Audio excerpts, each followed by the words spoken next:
Well, well, well. Streams up. Oh, come on. Piss off with the streamer mode, Discord. I don't care.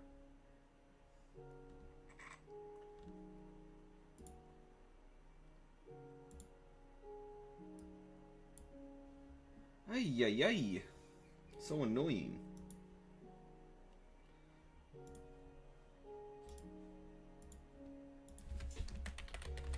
Anyway, let me ping the Discord.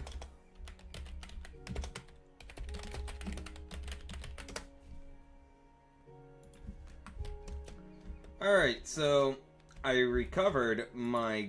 Oh. I did do it on peaceful mode because I'm not interested in dying 100 times. Just punching them to death.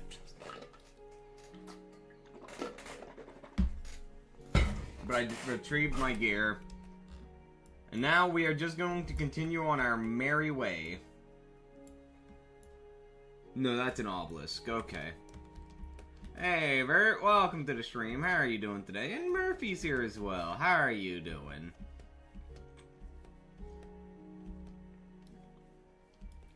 The urge to mine this thing up is great, but I don't want to waste the time on it.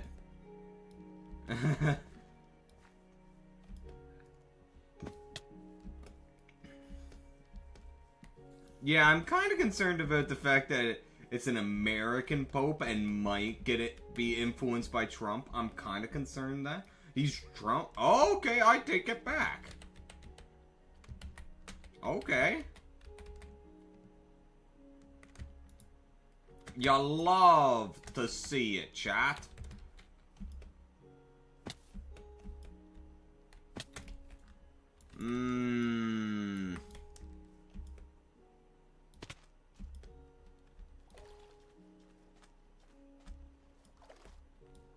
Anyway, that's about it for the politics today. Oh, man. Oh, nice, Vert. God, I wish I could do some work with animals at a zoo.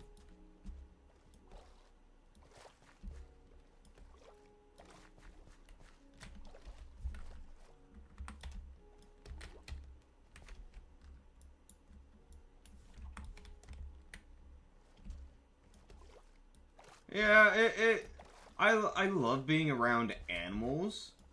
I find they're pretty fascinating.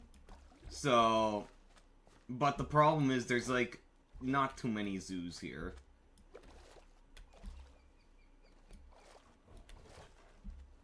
Jazz, no.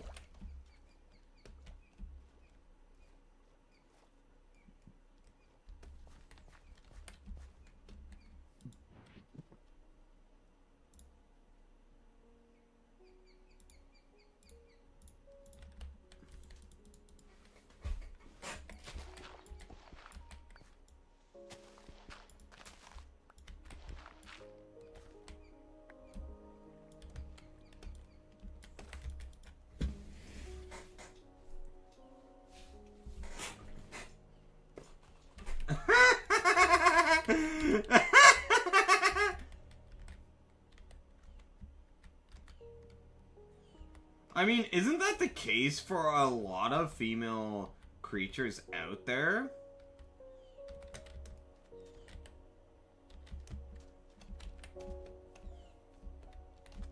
No?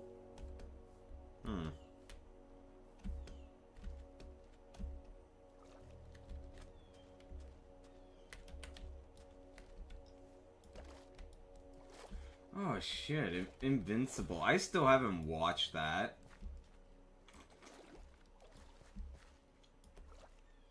Huh. I see.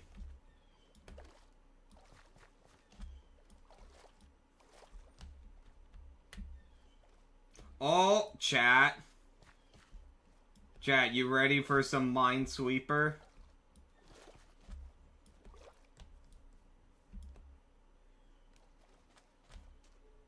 It's been a while since we did some Minesweeper.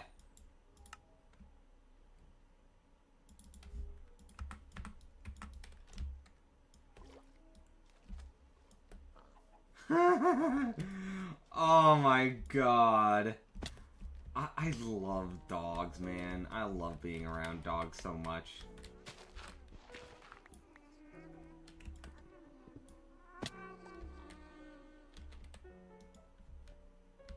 Yes, it's Minesweeper! I don't even know what that is. What that was. So there is a mine there, and a mine there. And a mine there.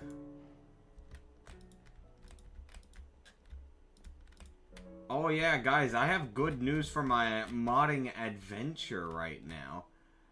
I have finished the graphics mods.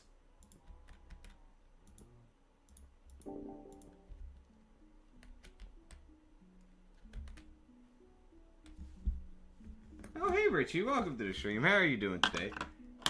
And yeah, Murphy? What is it?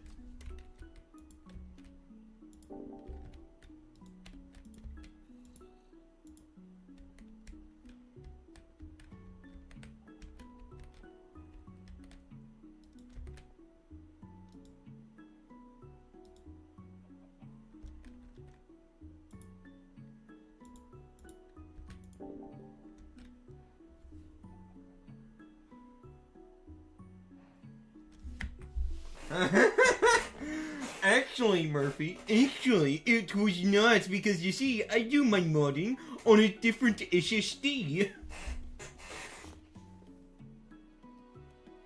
Isn't a D-hole a type of, like, African wild dog, or some sort of canine species from Africa?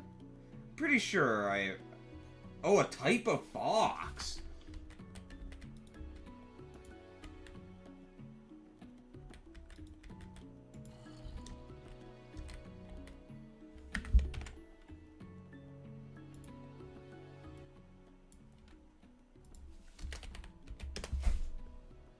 Oh, yeah. Oh, my God.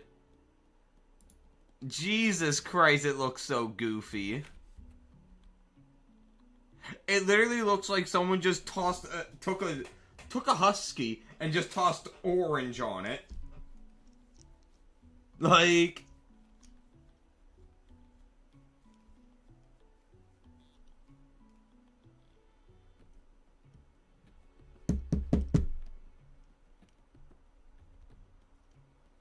Because you see, I don't. I found a mod list that was just pure graphics mods, 1,000 of them, and I just picked and choose what I wanted. Which was about 500 of them.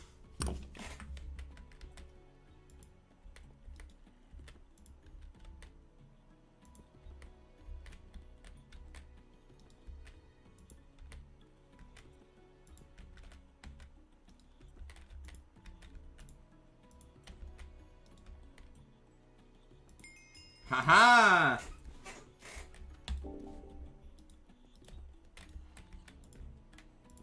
No! Wait, what? Oh, whoopsies. Aw.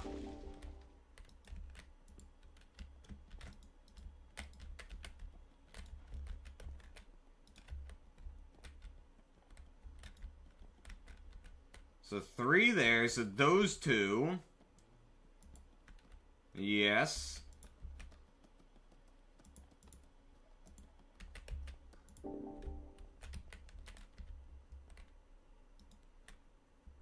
I'm feeding myself. I'm feeding myself, man. Can't a man feed himself?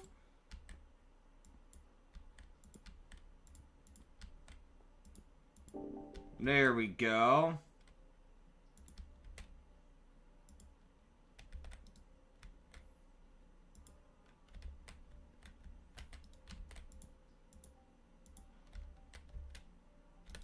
There.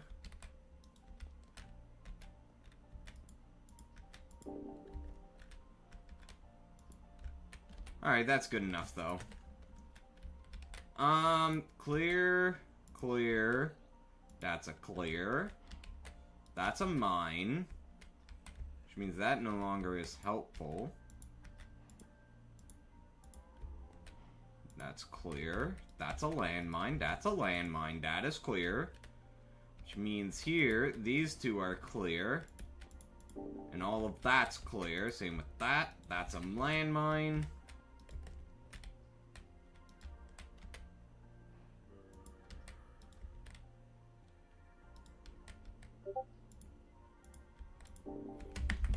Is the hick is Ping the Ancient One.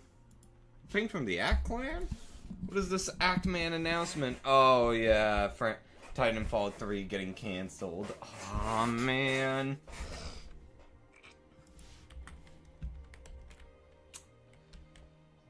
EA killing off another moneymaker, guys. It's so sad to see.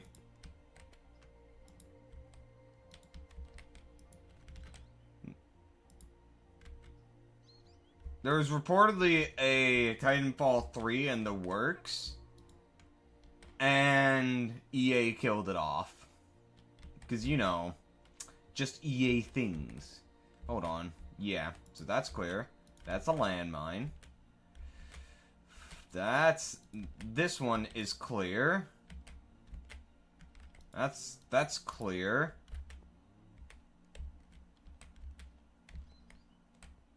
Oh, fuck, guys. We have 4 landmines, and no matter what, we have to take a guess here.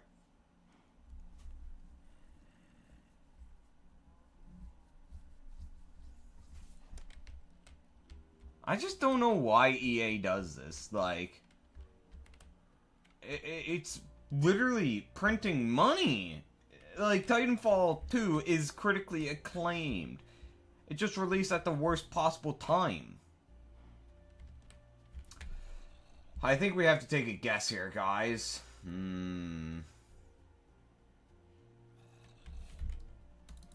Like, this is what we know so far. There's 1 bomb here, 1 bomb here. Which suggests this is not clear.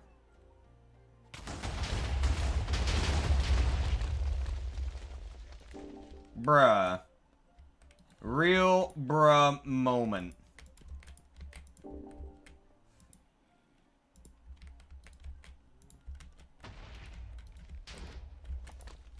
Don't know what that is about, but don't really care. Why are you playing Battlefield 5, my guy? Surely there's better things to spend your time on, like modding Skyrim. It's my 9 to 5 right now.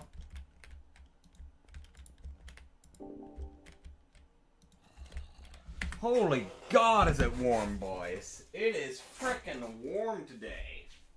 How about we use this new fan that I got?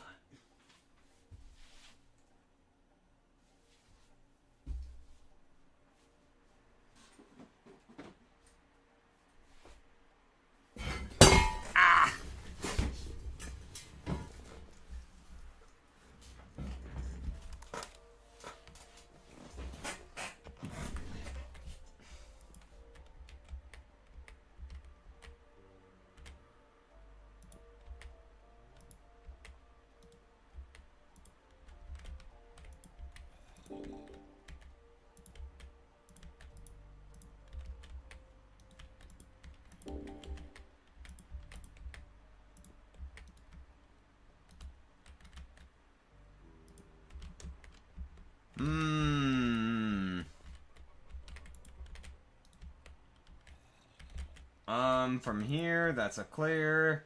That's a clear. That's a mine. Which means this is clear. This is clear. Fuck me, man. That scared me. That's clear. And that's a clear. That's a landmine. That's a clear. That's a landmine. Clear, clear, clear, clear. Landmine. Clear. Landmine. Clear. Clear. Landmine. Clear. Clear, clear. Clear again. That's a landmine, which means that's a landmine. Which means that's clear. Those are clear. That is clear, which means that's a landmine. That is clear. That's landmine. Clear. This. That's clear, which means that's a landmine. That's a landmine. Boom, baby! Oh, Jesus Christ.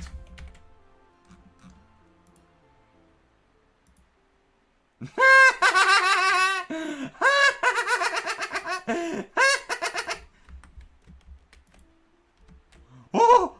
Oh! There we go. Now we got something to start with.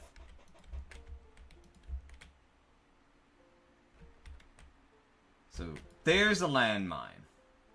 Let's see. 1 there. 2 there. 2 there. Yep, that's clear.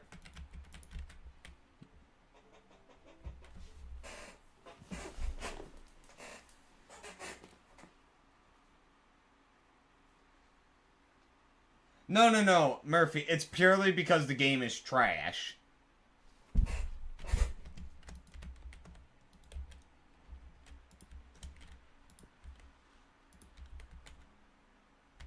The game is just straight trash.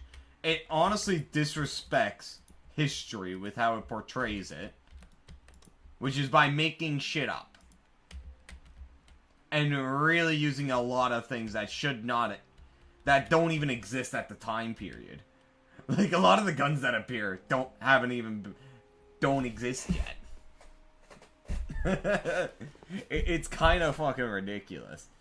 Clear, landmine, perfect. I mean, I am nitpicking with the whole time period guns and whatnot, but yeah.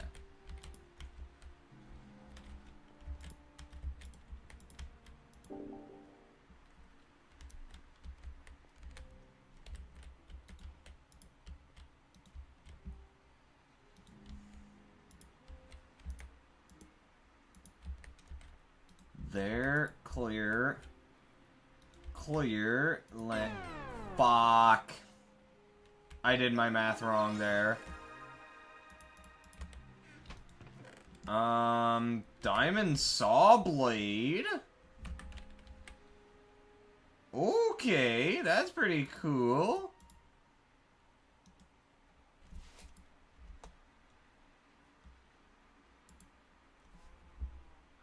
Well, you can make a cutting machine, guys. Object divider.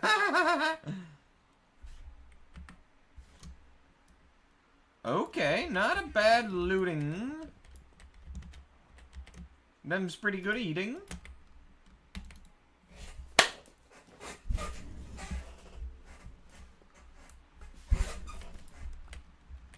But man, I just finished up for my Skyrim modding. I just finished up the followers, I think. Now I'm gonna move on to, like, graphics. No, not graphics. The textures. No, the faces of NPCs.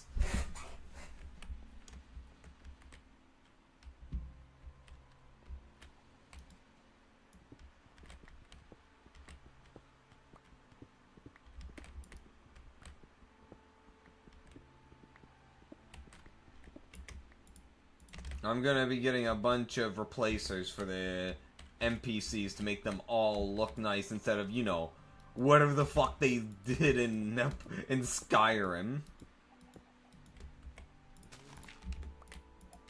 Oh yeah, definitely. And I haven't even played that game, but I know it for a fact. You know what? Give me that fire charge, actually. Vert will... I can do something funny for Vert that he'll enjoy.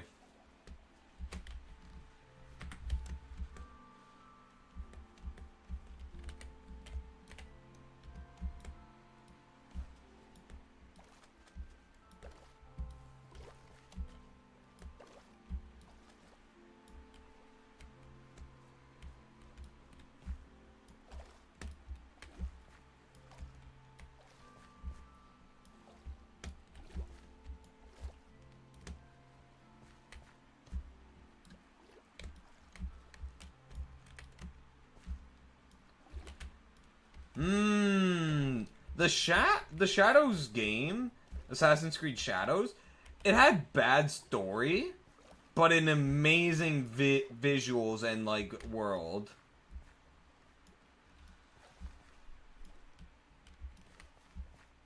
Like if they just gave it more time to cook, wrote the story better, it could have been so much better. And, you know, leaned more away from the RPG element, not RPG, like, whatever the fuck you call it, like, where the combat system in it, like, where it's more leveled base, and if they had gone back to more, like, Brotherhood or Black Flag terms of progression.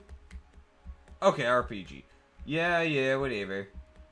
I mean, RPG stands for role-playing games, and what I mean isn't role-playing. What I mean is the whole leveling mechanics and whatnot.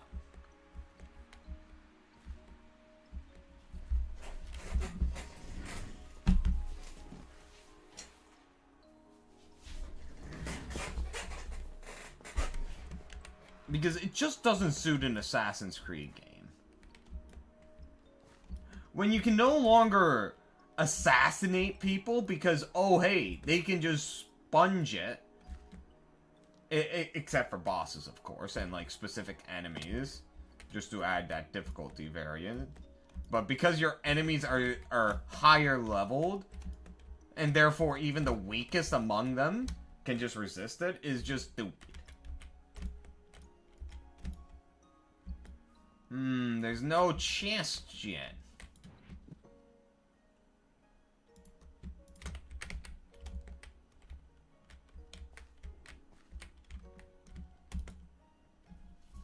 But yeah, like, out of all the recent Assassin's Creed games, I've only liked Odyssey purely because of the Greek environment. Like, Odyssey and Egypt played pretty similar, except for, like, the ship mechanics. And even then, I just hated Egypt, whatever the fuck it's called. Origins, there we go. You can see how much I didn't like that game. Because I can hardly remember its name half the time.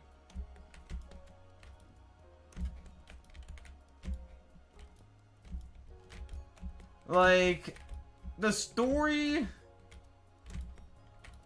it was mid. I particularly didn't like the idea of the fact that you worked for Cleopatra, and then Cleopatra just goes, oh hey, you know these people who ousted me because they were basically the Templars, and put my brother on the throne, and I want you to help me take it back? Yeah, no, I'm gonna be working with them from now on, so get fucked. That honestly just really annoyed me, that they just portrayed that like that.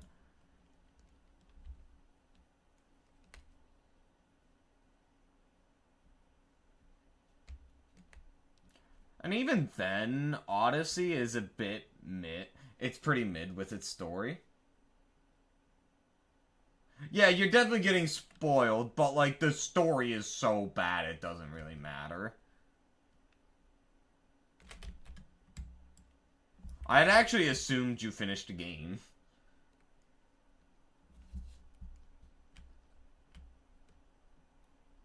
Oh yeah, even at Act 4, the lore was just collapsing. Like, it was just collapsing during Black Flag, but Black Flag was able to carry it through A, the characters, B, the gameplay, C, the mechanics, and D, a wonderful environment to explore. You should play Black Flag, Brotherhood, and maybe Odyssey. I'd say, honestly, play Odyssey for the world. For the environments. I loved exploring ancient Greece. I have a big interest in ancient Greece, so that's why I say it. Oh.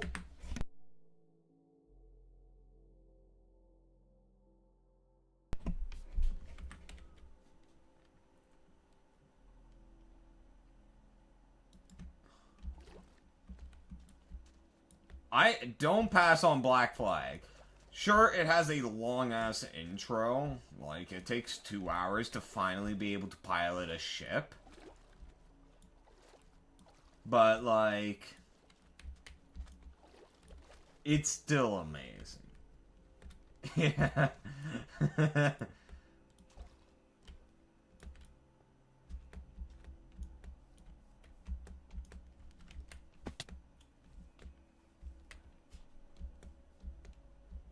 Oh, mate, the sea shanties are amazing.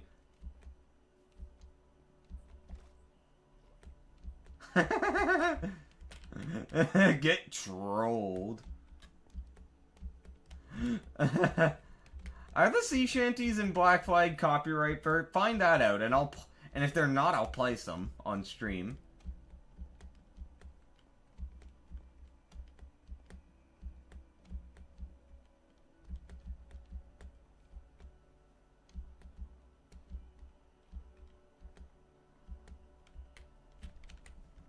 The sea shanties won't spoil anything.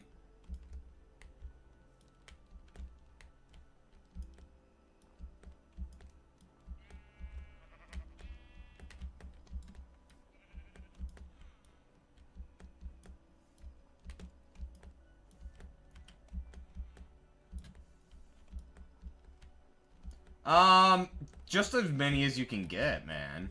I just want to listen to the sea shanties on stream.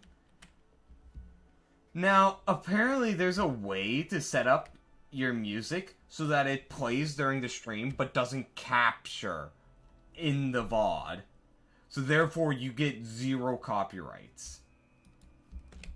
I want to figure out how to do that. Because, man, that would make it so good for me.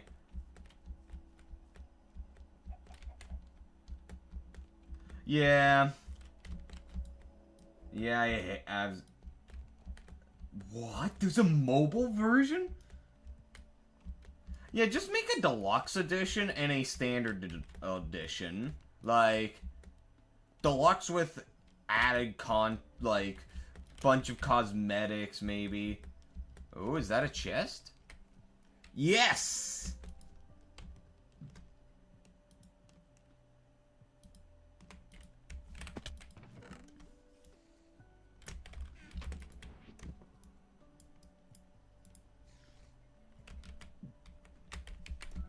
I want the purple drinks, actually.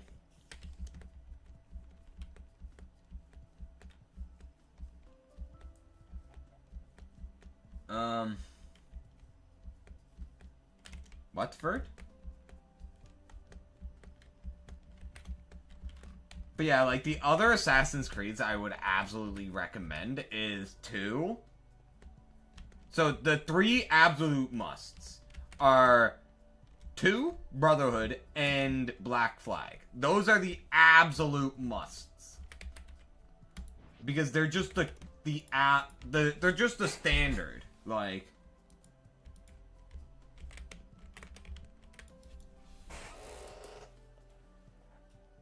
Okay, Bert, think you could try and find out how I separate my Spotify from the stream VODs? There's a way to do it. I saw one streamer doing it, but I have no idea.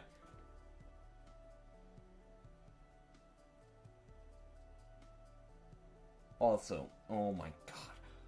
Am I getting a fucking pimple right here? Don't tell me it ain't so. Not again! Right here. Like, whenever I get I sometimes get a tiny ass pimple right here, and it hurts like a bitch. There's like so many nerves right here. So it's just pure pain to get a pimple here. Oh, great. I'm gonna need to shave this. Man. I wish there was just a magic treatment for acne.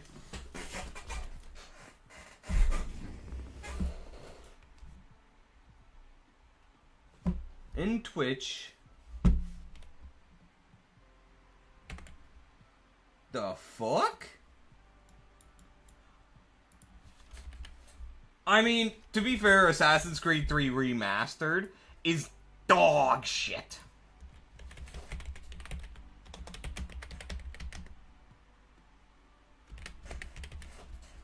It's absolute dog shit.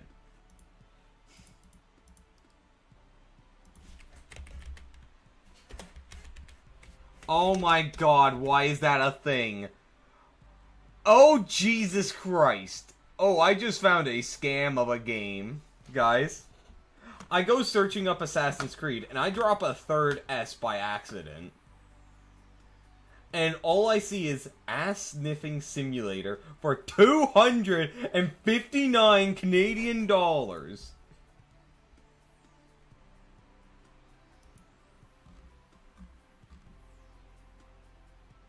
Oh, this is just fucking disgusting.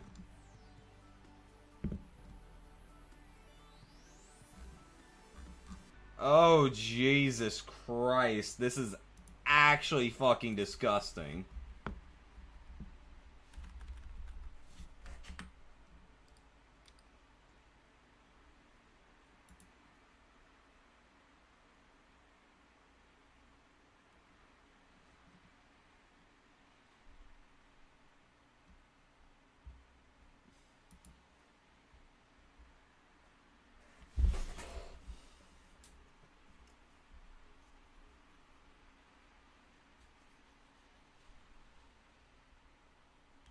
Alright, DM me that info and I'll have to test this off stream.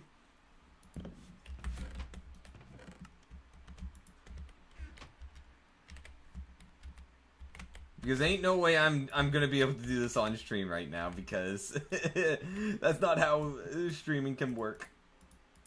Because I'm on something else entirely, like, since I'm dual streaming, I can't test.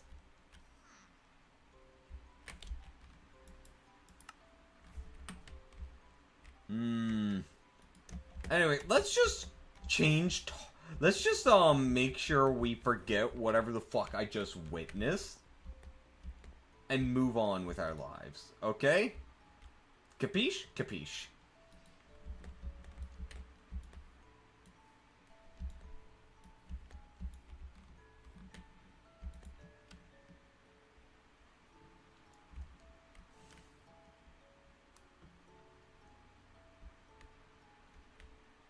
Hey, Vert, you want to watch something burn?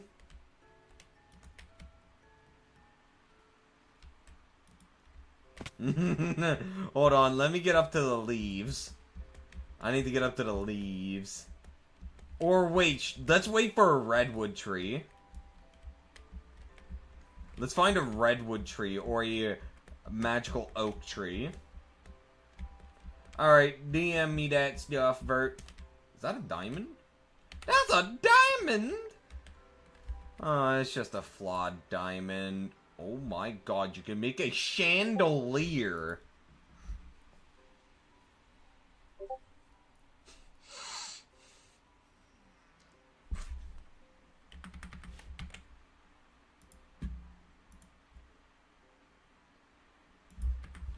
Alright, thank you for that.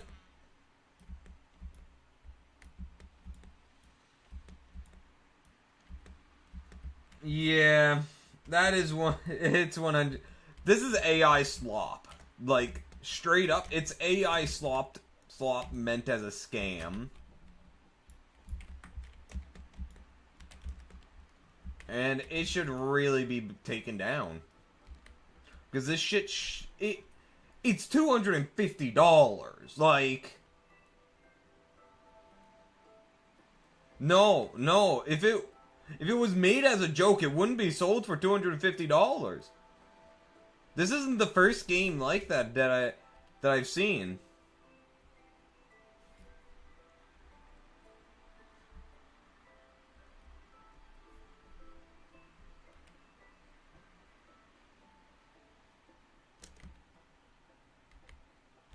That's oil. Don't let the Americans know, chat.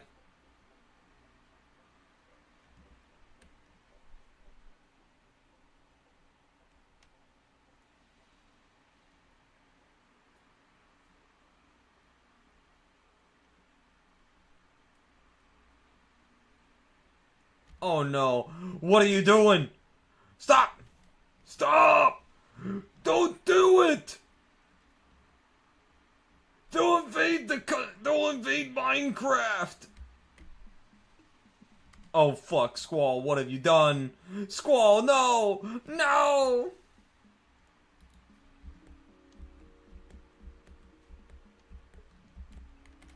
Shit. Alright, then I won't take I won't take a chance with them because like I just don't know which one where I would get it. I'd have to formulate my own library because I know any libraries out there with them would have them mixed in.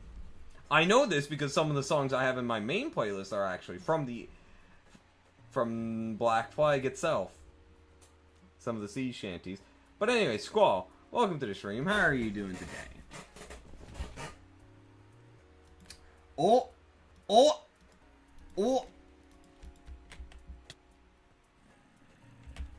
10 durability, chat.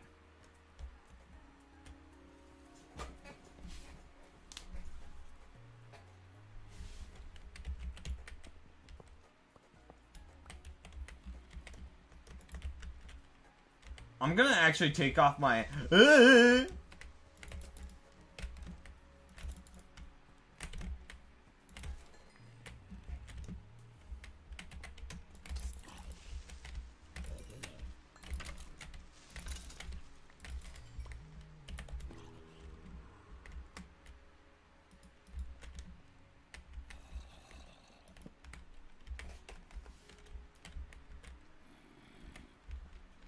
Whoa, that's a... Okay. Holy fucking shit, I hate this.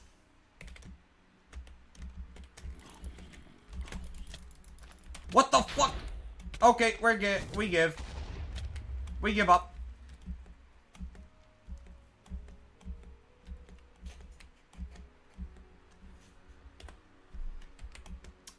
Oh no, you lost your sub badge. This is so sad. Alexa, play Despacito. Yeah, we're just giving up on that. We need to just get more armor pieces soon. There's a few things I still need to do, man.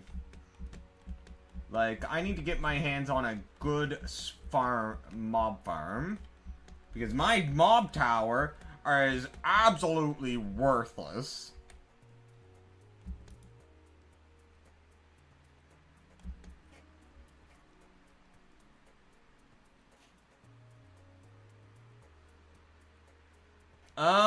Yeah, I could. I could start investing into a crossbow. Once I get back, of course. I've just been so busy with tech, I haven't been investing into my weaponry and armor. And it's gonna remain like that for a bit longer. I want to stay in the snowy biome for the chests. I really hope we can get more cobalt on our journey.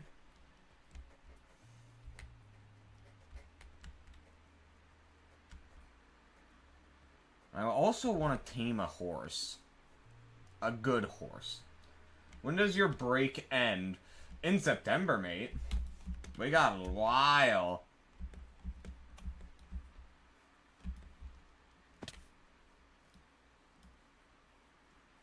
Man, I'm taming a horse.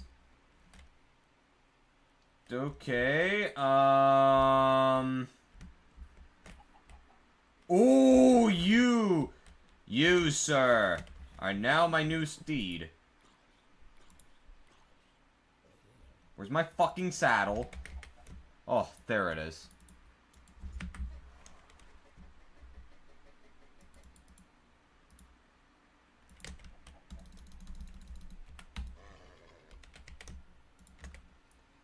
Because it's a creeper head.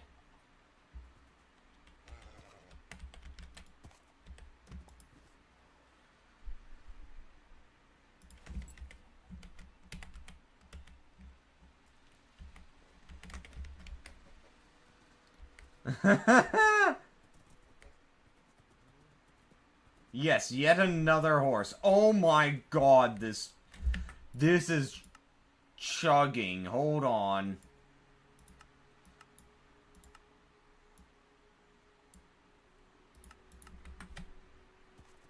Here we go.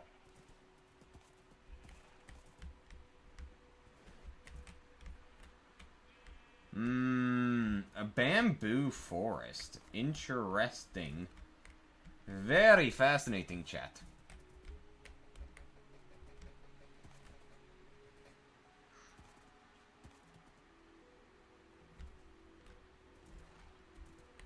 That's a fucking mushroom over here, boys. I mean, it kind of kills... I mean, it's not like mushroom islands are ever going to spawn, because there's no fucking... there's no frickin', oceans. Eh! Oh my god! Jesus Christ!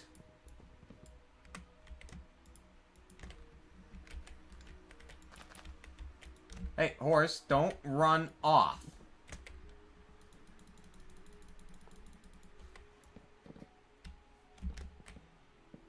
He's not gonna get me dead, man.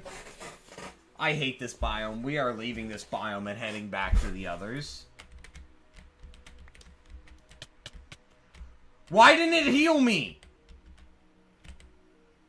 Jeez, thanks, game. Thanks.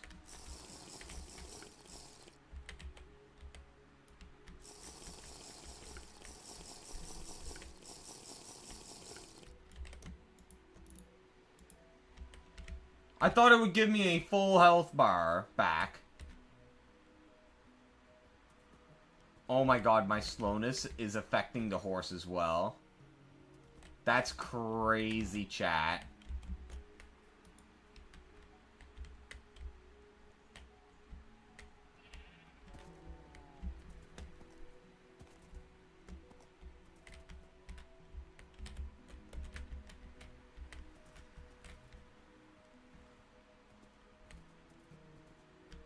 We are not going to touch this biome. We're not entering that biome because it's not a true jungle. I'm pretty sure it's not considered a true jungle.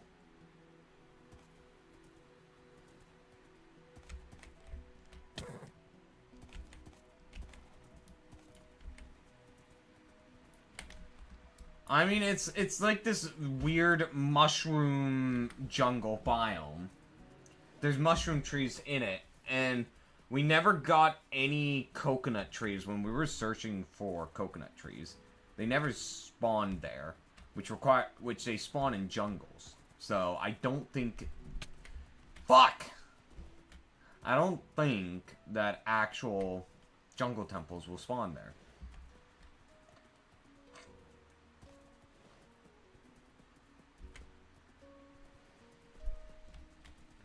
That's a high-level direwolf. Or, well, not high level. That's just a dangerous direwolf, I mean. Frick. All this RPG mechanics has infected my brain.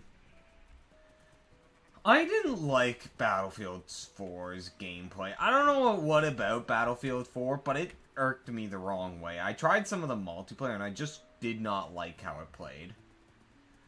But other people say it's amazing. So, take my thoughts with a grain of salt.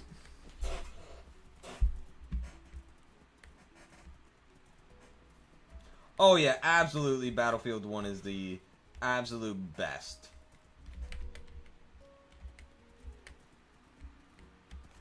Hands down.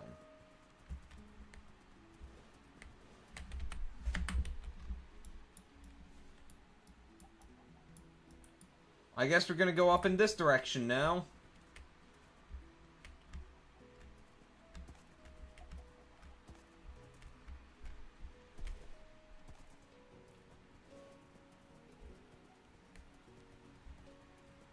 Time is what happened, man.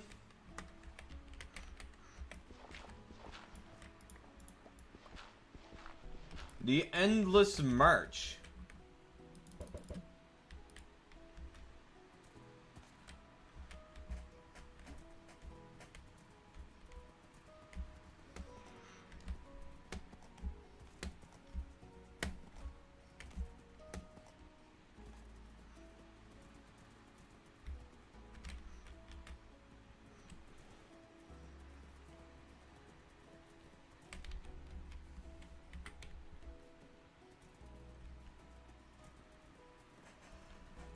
God, I'm freaking tired.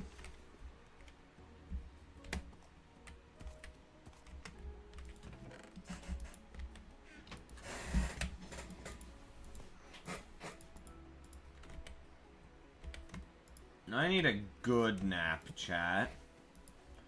I really, really do.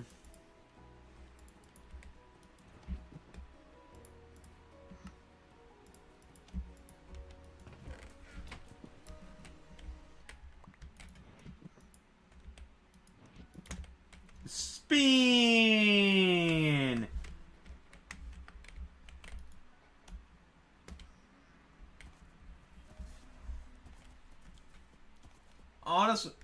Honestly, no. Don't leave it on all night.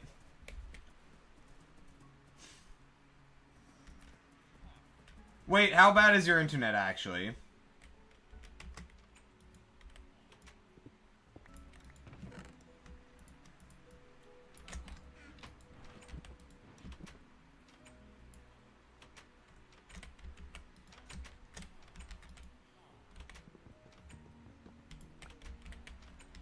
No, I haven't touched a house. I want to do it all when I'm ready to finish the house. I'll do the repairs and add to the house all in one go.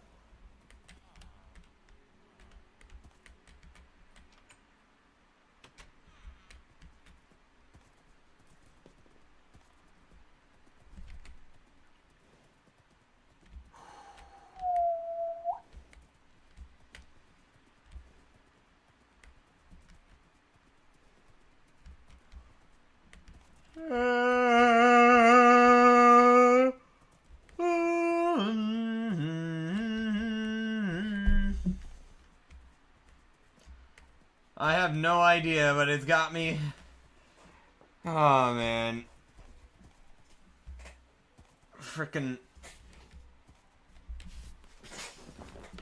border conflicts, man.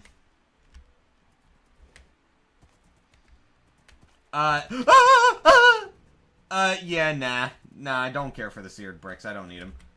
Oh my god!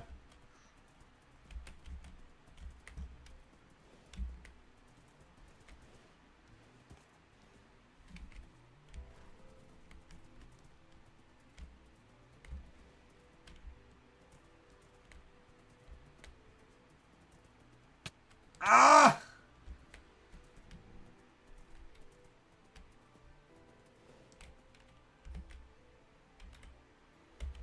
Could this lag piss off?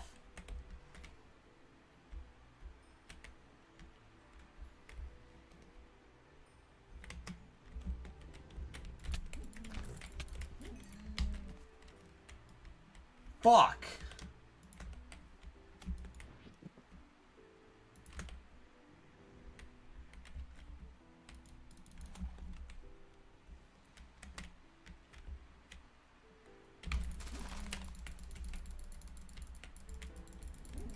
Got him.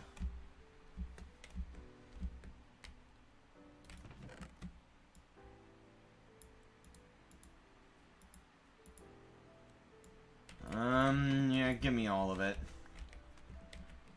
Get rid of that, that, and that.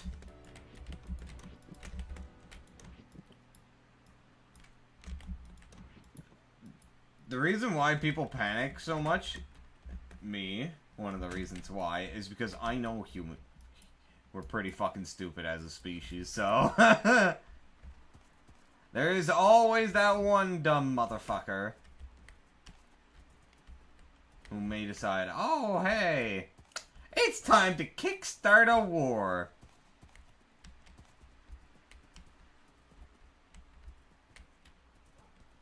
Oh, those are normal wolves. Oh, baby. That could have been bad. Because fun fact for you all. One of the reasons as to why I attribute the Great War happening is because of a certain Austrian commander, general, named Hotzendorf, who petitioned the Austrian monarch to go to war with Serbia 27 times, I think it was.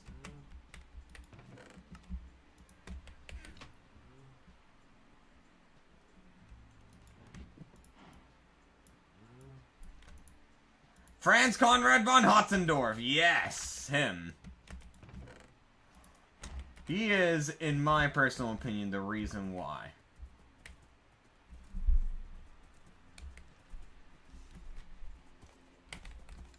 Why it began. Although, them invading Belgium and getting the Brits in, that's why it turned into a big war.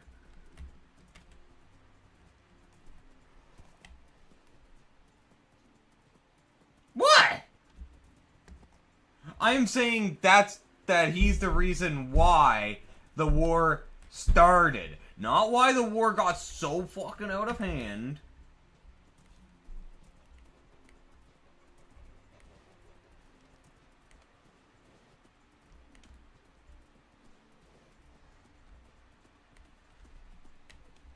Why are you booing me? I'm right!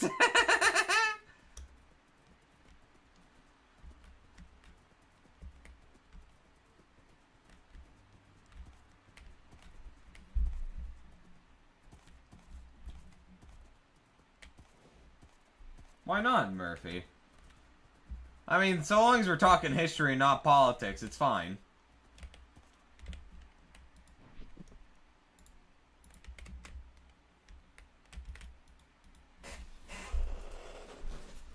Thought you were going to talk about the funny Austrian painter with the mustache? No.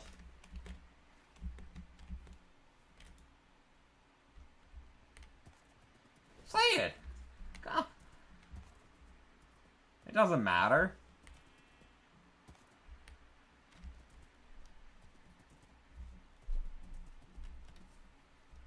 There will be no Mr. Schmittler here, Squall.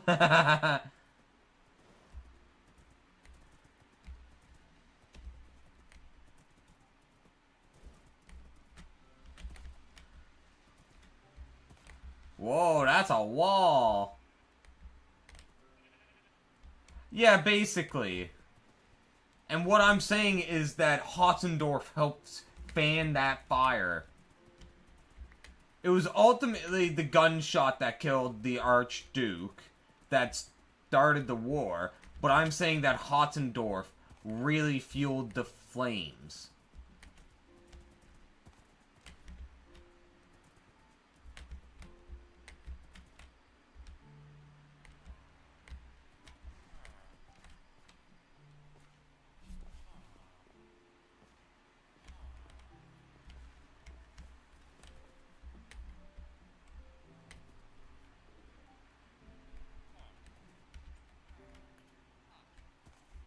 But anyway. Where is... Ah! I know I saw it. Oh, no. Is that two blacksmiths here? Neighboring each other? Oh my goodness. It's two blacksmiths, chat.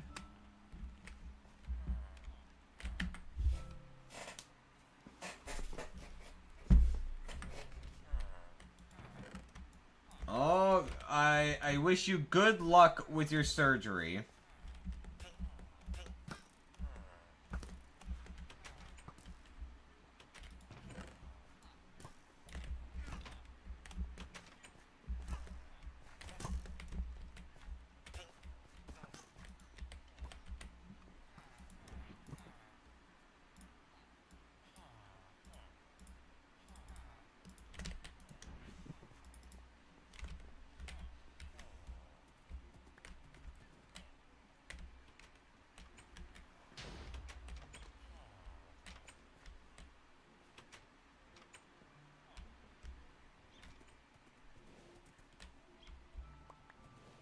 Hmm.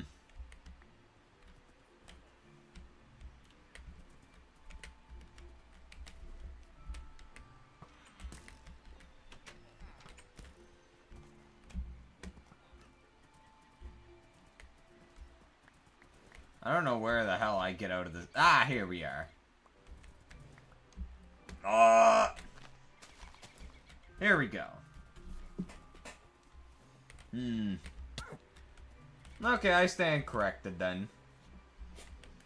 I think I say that you say that when you get corrected on information, right?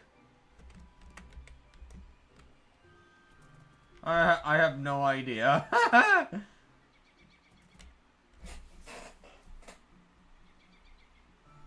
I stand corrected. Does that mean your information got fixed? Or does that mean your statement was true?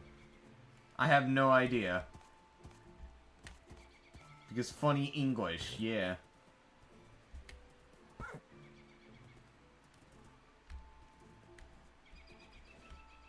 Okay. I stand corrected then.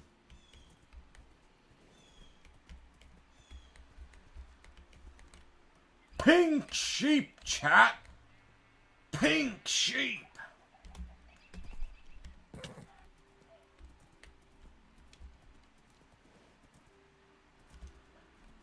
Woke is just a buzzword, Vert. That's it. It's just a buzzword. There's no meaning behind calling anything woke anymore, except, oh hey, this challenges my beliefs, and therefore I'm just gonna say it's woke and end the argument right then and there. That's all it means.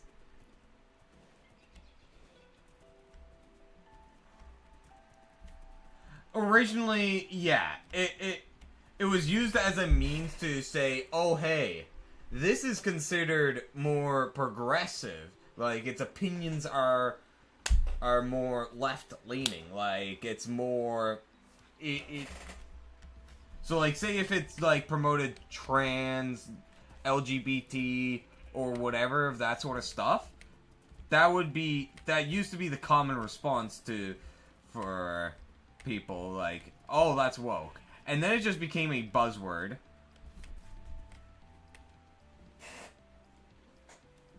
Pretty much. Everyone's gotta have a boogeyman. Can you don't do anything for...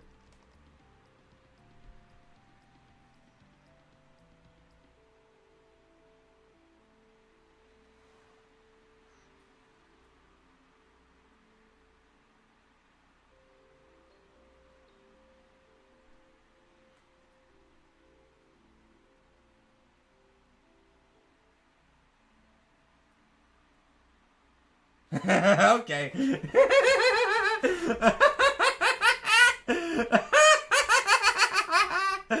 You said don't do anything.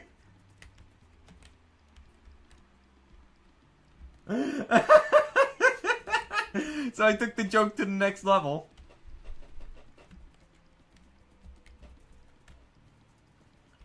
Anyway, yeah, like...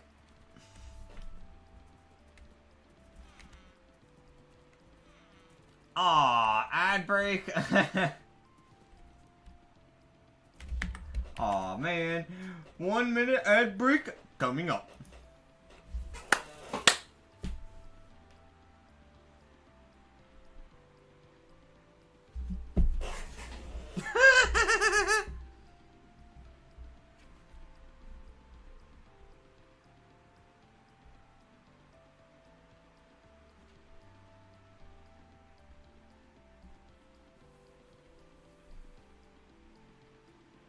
Come on.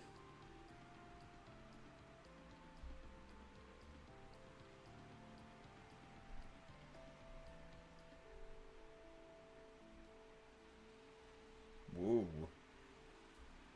Oh, Jesus fucking Christ, that is freaky.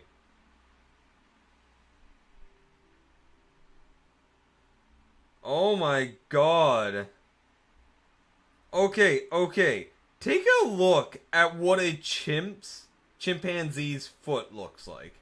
It looks like a fucking hand. And it's freaky as fuck. What the fuck? That is freaky, man.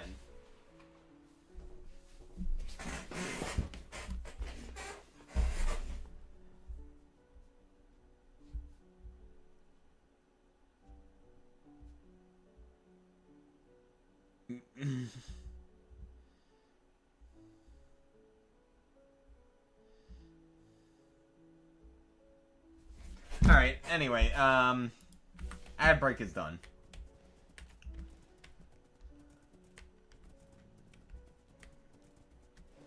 So yeah. Yeah.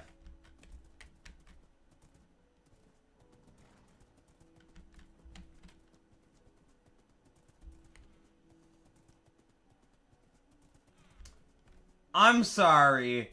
What? Excuse me, Bert?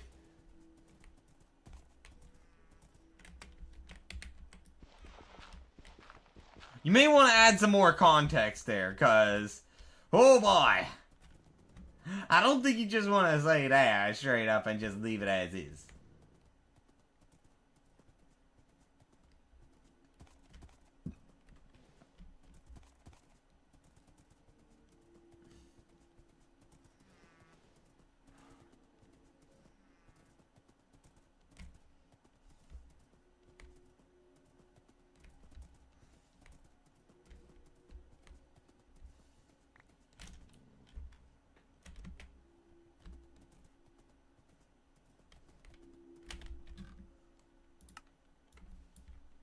Damn, this was a small snowy biome. I'm gonna head down here in the hopes that it's a desert.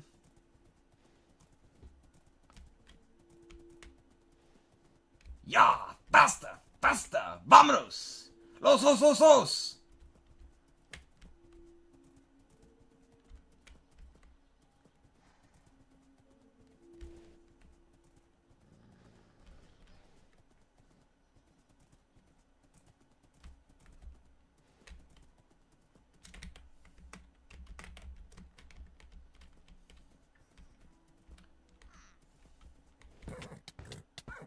I think Vert got taken out by a sniper man.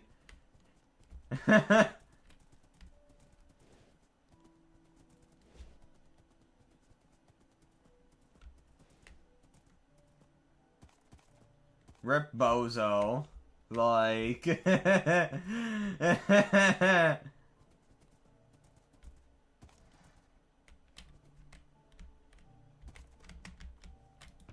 Yes! Yes!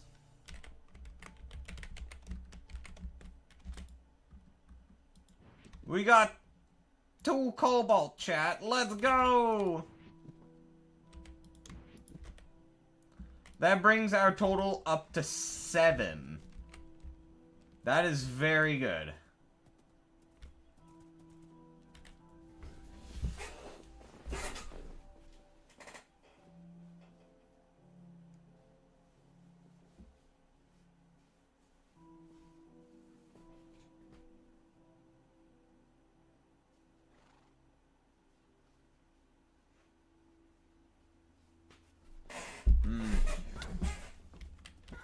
I see.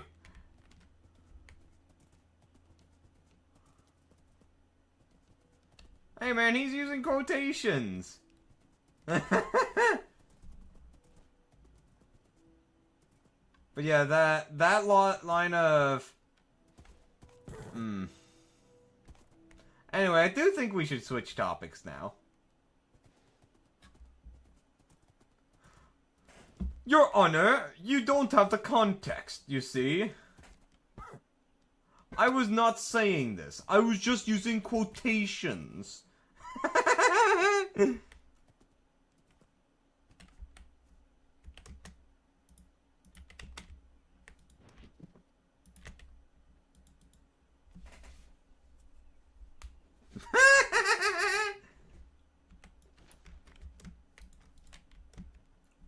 Your Honors, those messages sent to an underage person are just out of context, you see.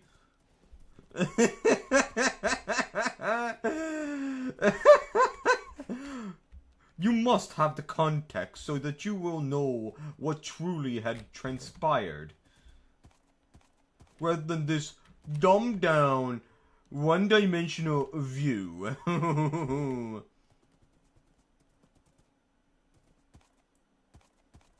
Your Honor, more like, your mom fucking got him.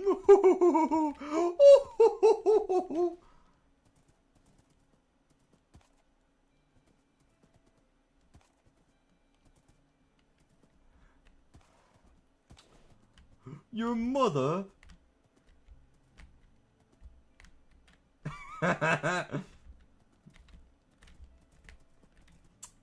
Your Honor, you see, your mother is in thy bed. I don't know why I keep doing this fucking voice. It's kind of fun.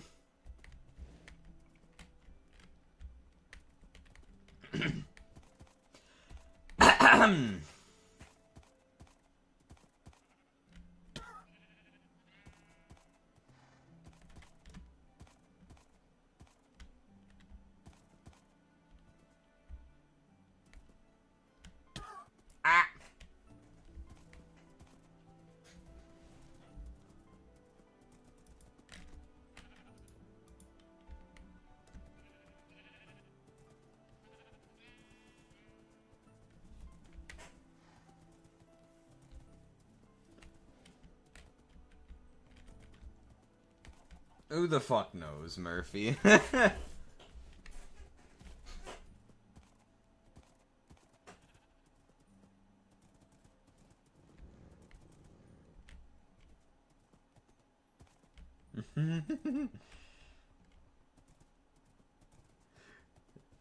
Honor, thy mother was in the sleeping space known as a bed in my mansion.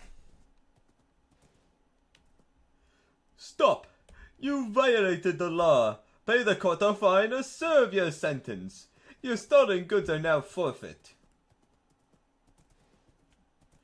Then pay with your life.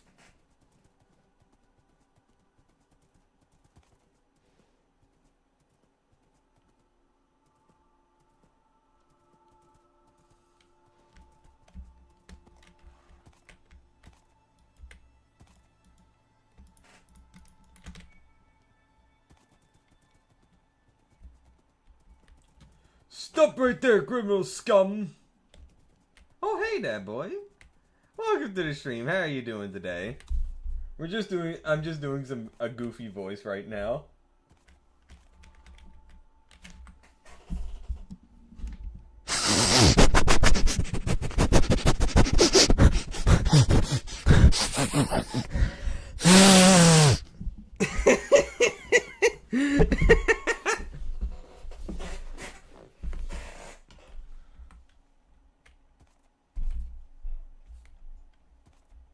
Anyway,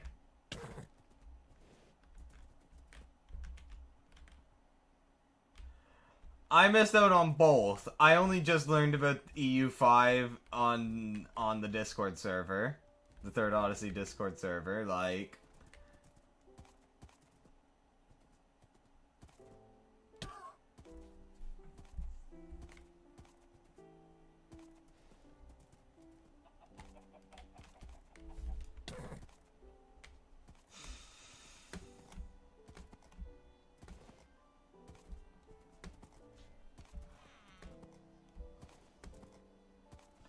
but yeah, like, you gotta love the time-honored tradition of making Byzantium the hardest run in any game.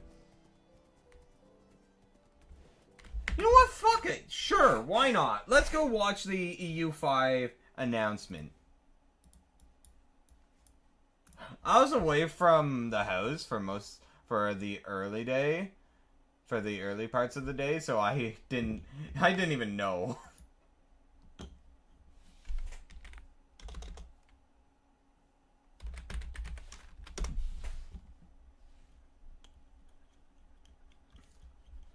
Alright, do I need to watch the announcement show, or do I need to watch the announcement trailer?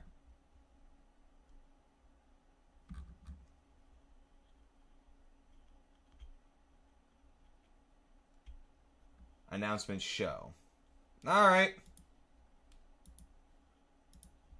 This thing's 34 minutes long. Strap in, boys!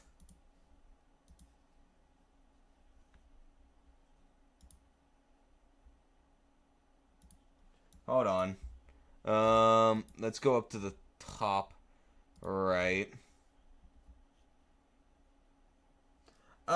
Yeah, no.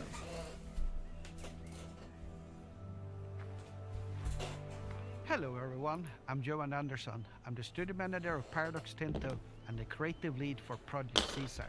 We've been teasing you guys about this project for over a year now, and now it's finally time to reveal what this is all about.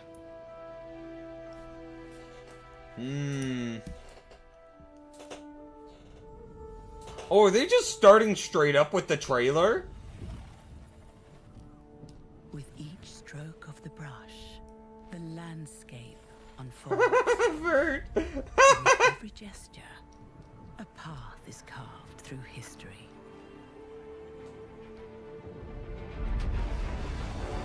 Ambition, once ignited, pushes forward and can never be tamed. With every line, a new horizon. Drawn from the wells of ancient civilizations, the landscape changes, but the drive remains. Painting with the sharp reds of revolution and the black ash of scorched battlefields. That would have been. Legacy is forged of the chosen. I know that cannon. The silhouettes of warriors. With the final stroke, like fire across the landscape. Never before has the canvas stretched so far. Europa Universalis 5. Be ambitious.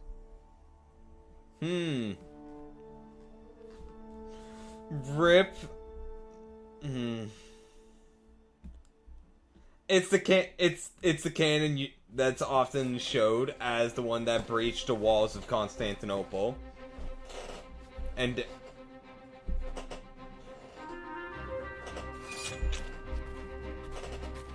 Yo, it's finally happening. How does it feel? I don't have words to describe how excited I am about this. This is gonna be so good. So I'm an EU4 player with 5,000 hours. How different of an experience is this going to be for me? It's not like playing a new expansion. We've tried to change mechanics at every single place. Everything's going to be new. I don't know who Lath is. 5,000 hours, but it's still going to be some things. He needs to report to So Constantinople you've to been save watching it from this the for a Ottoman very long Turks. time. How happy have you been with progress? Does this bar go to 11? It can if you want.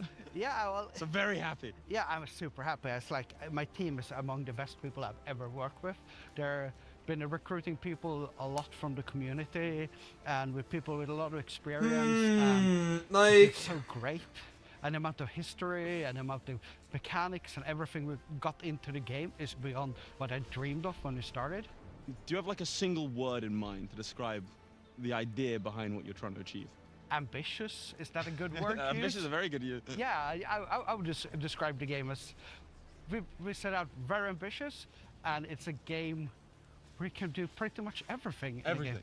Yeah, So it doesn't matter how I want to play it, there's something for me to do. yeah. It's like if you want to play that Hanseatic I don't Trader like the way Nation, he's you framing can it. do that just for- Usually, whenever you hear people saying those words, you can do anything. It tends to not end well.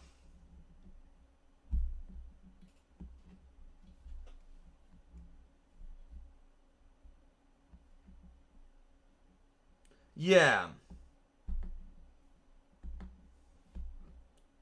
Yeah, it just... my biggest concerns is if this is a repeat of CK3. Like...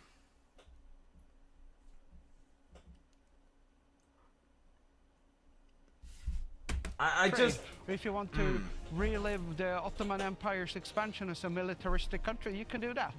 Or if you just want to sit and play as your small country somewhere and just get through history, you can do that. So the world itself is something that's alive. Yeah, I think that's the best description of the game.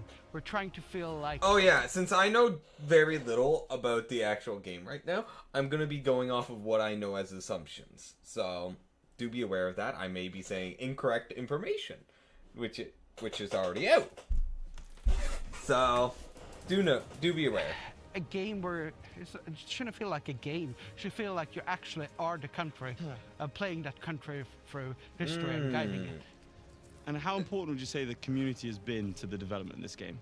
I don't think there's... I don't words that know, describe Murphy. How important they are, because part of my team is built from the community. We have been taught...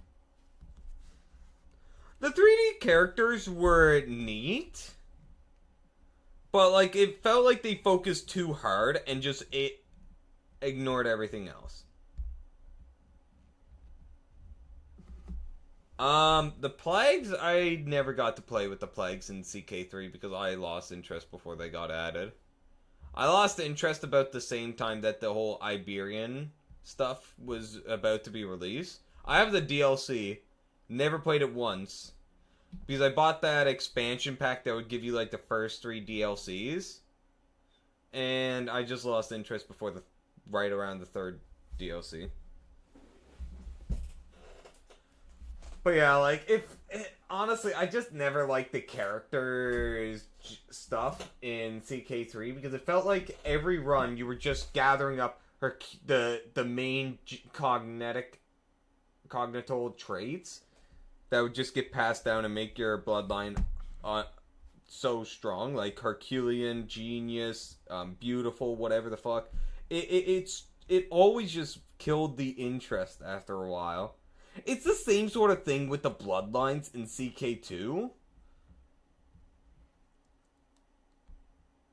Like, and the bloodlines in Imperator Rome also is a bit bad, because it makes me want to gather them, which kind of defeats a lot of the gameplay of it.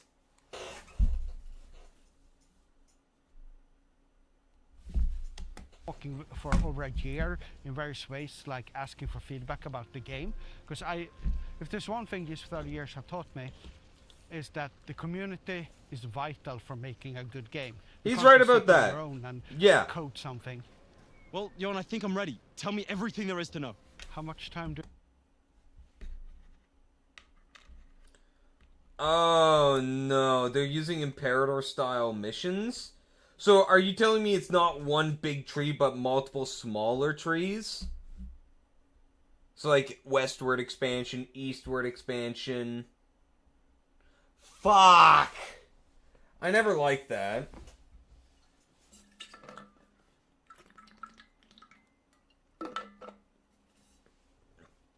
Okay, because of this. Because, you see, it means you... How it works is Imperator Rome is, say you play as Rome. Your first mission tree will be to unite Italia or build up infrastructure in Italia to make economy good. After that, it'll guide you towards like certain regions.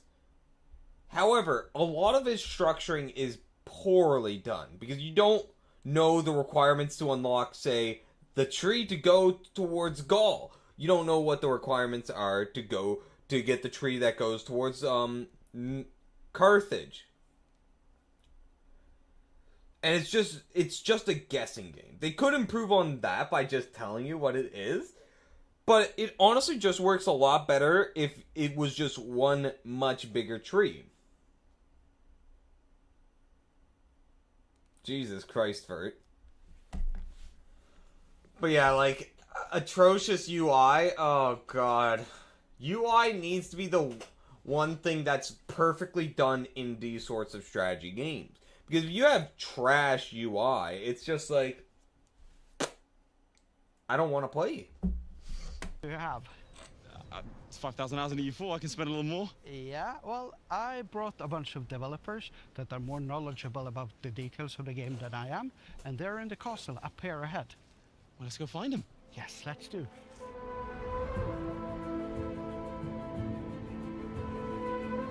Did he say castle? That doesn't look like a castle. That's just a fancy mansion. Welcome to Skogkloster Slot. The servant here will take care of your sword for you. Thank you. So what happens now? Where should I go? Well, my journey here is over, but in this castle there's a lot of developers that will give you all the information you need. But you need to take this to Eric. He will know what to do with it. Okay. Thank you so much. Thank you so much, and good luck on your journey.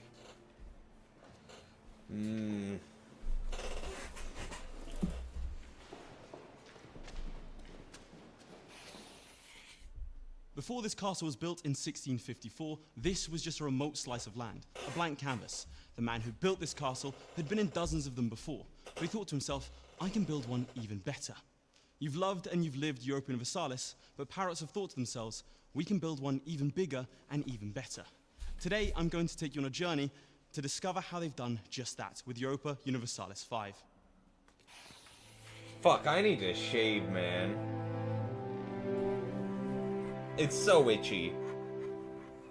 The first historical relic on our journey is Dave. Hi, Dave. Oh, hi, Leif. Welcome to the workshop. It's a great workshop.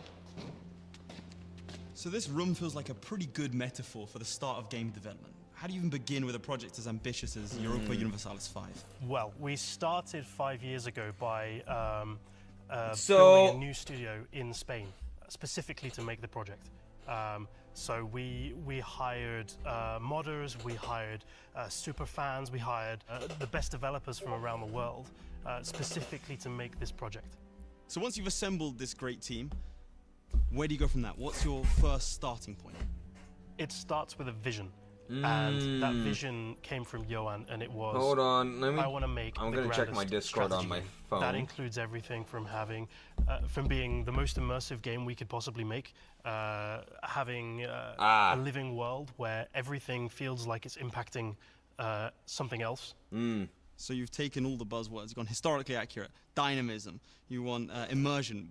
How do you take... I saw the first minute of, I think it was Luddy's video, and it disappoints me to the fact that they're making Byzantium the most miserable experience again. It really fucking disappoints me.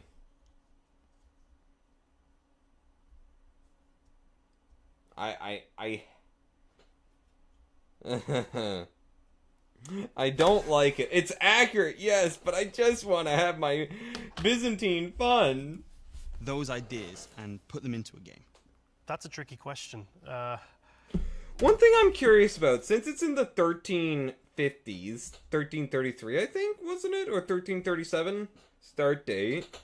How are they gonna make it so that the game is sort of somewhat guided for, like, certain things happening? Like, say, the Ottoman rise, the whole Prussians, like...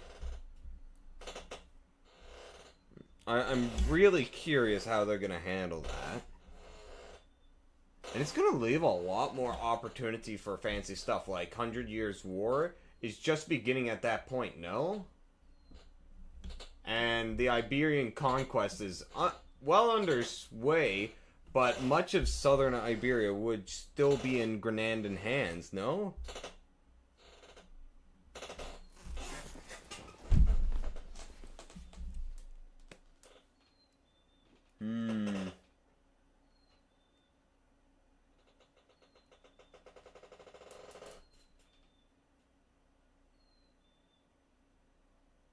You like squeaky chairs? Well, one of the things you start with is making concept art, so we can decide how everything looks and feels. What's the first mechanic that comes to mind? What do you start with? Pops, which are population groups, groups of people. So, for example, people of the same culture and religion band together into a single unit, and they can be anything from just one person to a million people. one of these units. So a single person to multiple millions and millions. So we're simulating hundreds of millions at the start of the game. We're simulating every person who was alive in 1337. That's a lot of people. Yes. So the population system is tied into everything that you do. How do I get more of them? With food production. So the more food you produce, the more surplus you have, which increases your population growth. And then, of course, the reverse is true. If they're starving, you're going to lose a lot of pops. So we're modeling individuals being born, working.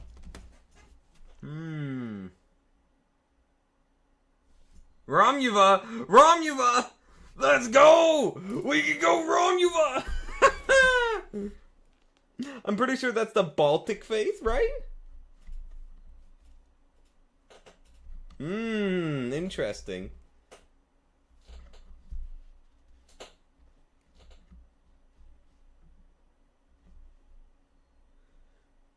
Wow.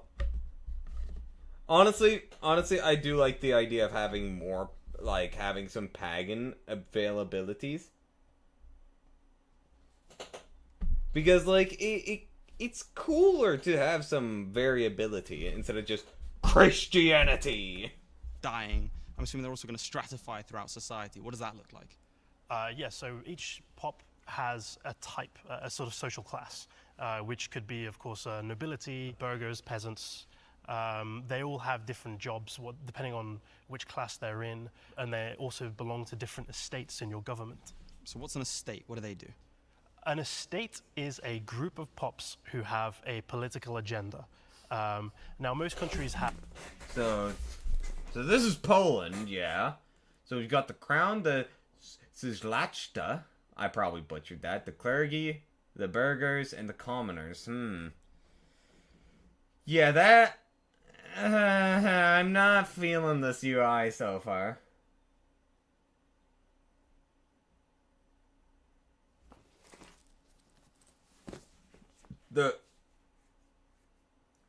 Yeah, it's giving me some CK3 vibes, and I already don't like that. Have the nobility, burghers, clergy, and peasants. And basically, they all have their own privileges that you give them and can take away from them. You can also sort them by social class. So, for example, clergymen are in a different group from nobility. And that would be the estate system. It ties into the estate system, yes. How does the estate system work? So your pops organize into estates which have their own agenda. They have their own ideas of how they want to run the country. What if the nobility decide they want something different to me? Can they just go off and do it? It depends. If you give them the right privileges, you might give them the ability to build their own fortifications or allow your peasants to arm themselves. So regardless of if I want it, if I've given them that privilege... So there's a centralization and decentralization mechanic then. Interesting. Interesting. And judging by that, the fort system is going to be much different. They're going to go and do it. And I'm assuming that if their agendas and my agenda line up, that's going to benefit me quite nicely. But they don't always line up. That's the rub.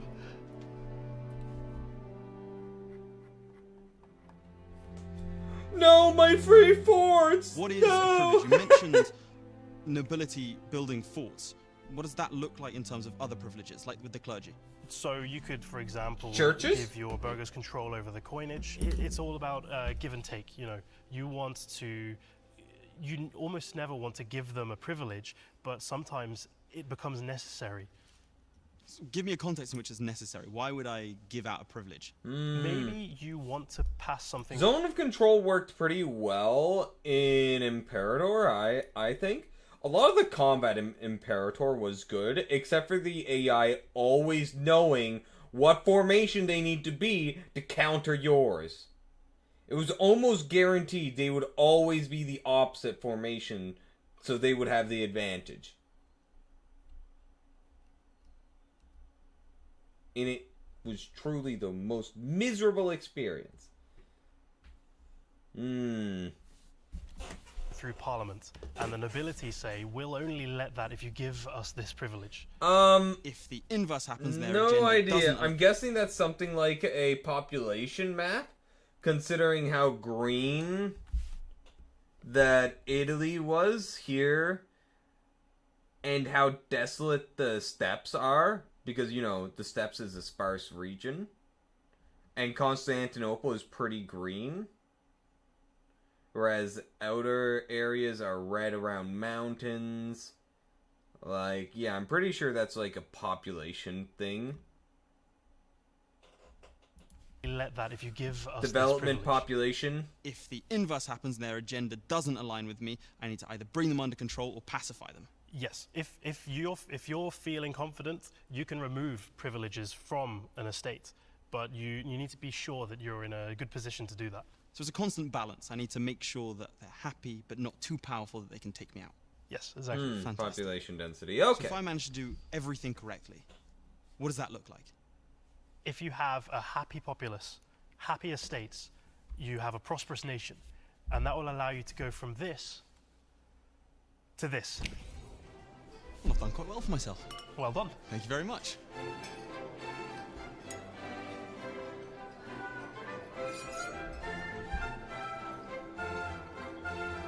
So EU5 stretches from 1337 to 1837. That's 500 years of history. A lot happens in that time period. Talk me through how the game changes to reflect the changes in history. So we've divided the era Ulm World Conquest is what happened. into 6 different ages, and inside those ages, we I reckon have that's different all fake institutions. food there. So that every slice of 100 My years or random so guess, though. is different from the previous one or the next one. Is much more about medieval fiefdoms and this sort of old order. But by the end of the game, you have the Industrial Revolution. You know, prices of coal go up. People are using more modern technology. Let's talk technologies. These more modern technologies you're speaking about. How does the technology system in the game work? They're assuming people will play more than 300 years of the game. Most people stop playing around 1600. That's the average drop-off point for runs. Who's to say that people are gonna be going up to coal? I don't think I've ever played around with coal in EU4, and I have like 1,500 hours. Let me check. Let me just check that real quick. Europa. 1,582 hours. Haven't played around with coal once. Haven't even reached the revolutionary mechanics, for God's sake. So once you've embraced an institution, that unlocks a brand new technology tree. And players can choose to go down. Okay. Okay.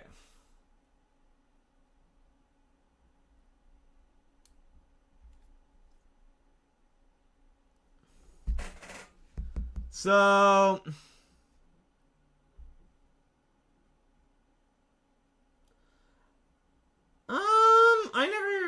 I never played Vicky 3, so I don't really know.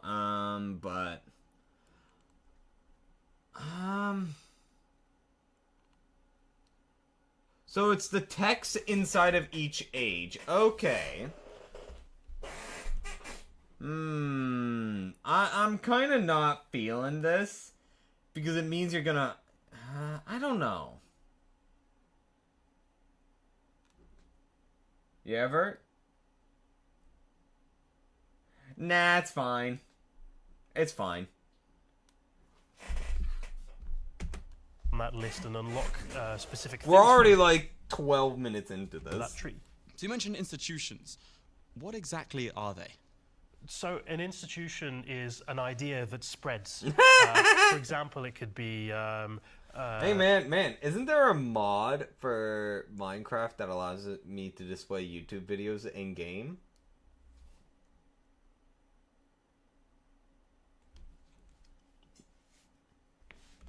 the Lil Quest for the New World. Mama will not which be happy changes with the this. way that you can explore.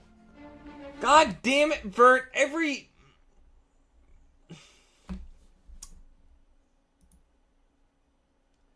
Go sit in timeout.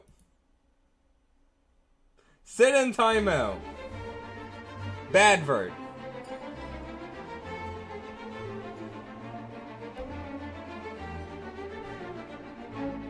So exploration was a big thing during this era. I'm assuming that's also modeled in the game. Yes. How does that work? So once you reach the age of discovery, you might want to... I just had a thought. With this start date, it's gonna make it so much easier to have the Angevin Empire, or whatever, Angevin Union, and the whole Poland, Lithuanian, Hungarian Union.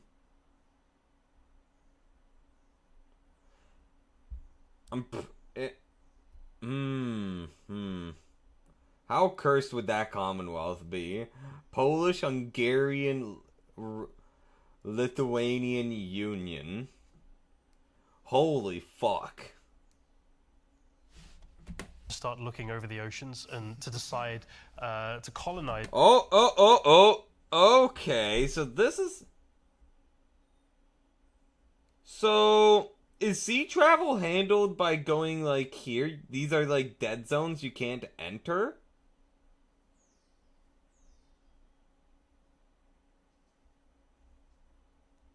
Huh. Interesting. I don't hate it. Because this isn't exactly that far off of what EU4 had. Because most ships, unless they're exploring for the first time, they traveled usually from here, or like all the way up here. I know this pretty well because that's a lot of how the invasions worked when you're playing in Third Odyssey and you're fighting the Europeans, the Brits always go this route. The Spanish will sometimes go here or here. Same with the Portuguese. Now, I just want to point out, we have Cahokia. We have the Iroquois, the Haudenosaunee, and we have some of the Apache, I want to say? But literally, we have some Aztecs down here, Mesoamericans, and Mayans. But no one else. And it feels weird seeing such an empty map.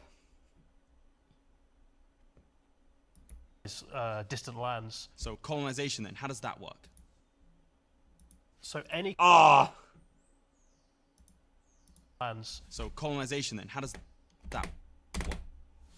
We can see more of the Aztec, and holy shit. That's a lot. Holy Jesus. Hold on, chat. What the fuck is this? It is truly Voltaire's nightmare.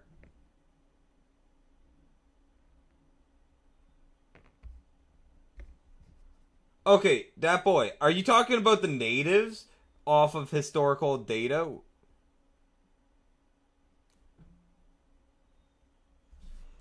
I mean, the problem with this is, what about all the other native tribes that existed? Because, like... yeah.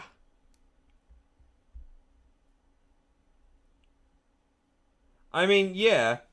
But, like, there should be a native tribe here in Nova Scotia called the Mi'kmaq. I know this because I lived on a reserve. And the big Beothuk up here in Newfoundland.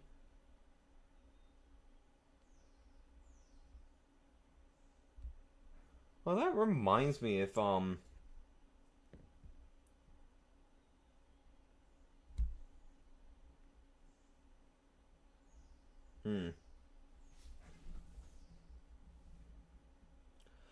But one thing that I'm not sure if I like or not is whatever the fuck is going on here.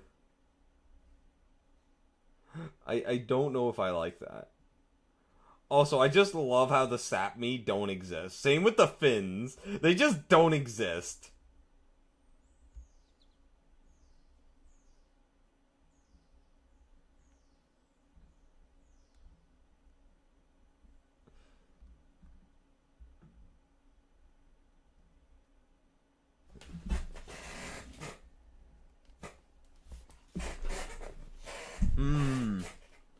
I don't know, man. Seems kind of empty. So any country can colonize, and it's a lot easier if you have Quest for the New World institution embraced. But colonization essentially allows you to take unclaimed territory and absorb it into your empire. So any country can colonize. I don't have to be a specific nation to colonize. Exactly, exactly. Oh boy, I can't wait to see the Ottomans in the New World. How different does gameplay vary from place to place? The games vary quite a lot depending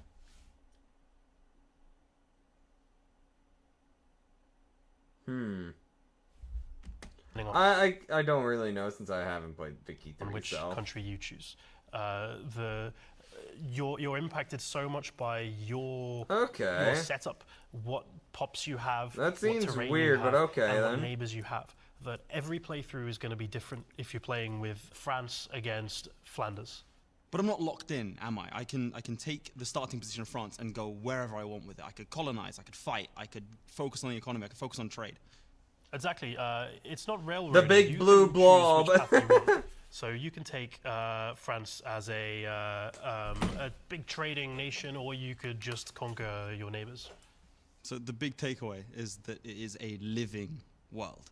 Exactly. But in order to achieve what we've been talking about, to do any of the scenarios we've gone through, I have to take care of my population, right? Exactly. Your population influences every decision you take. Your population is your economy, and your economy is your population.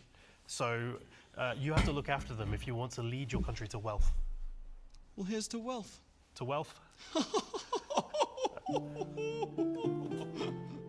Yeah, they didn't eat it. Those are definitely fake food there. Okay, interesting. Every game needs a solid framework, and EU5 will have just that. The population mechanic will be at the heart of everything that you do, and if you manage it carefully, you will be rewarded with a prosperous realm. Hundreds of millions of people are going to be simulated in a fully dynamic, living world. But what does that actually mean? Let's go to the library to find out.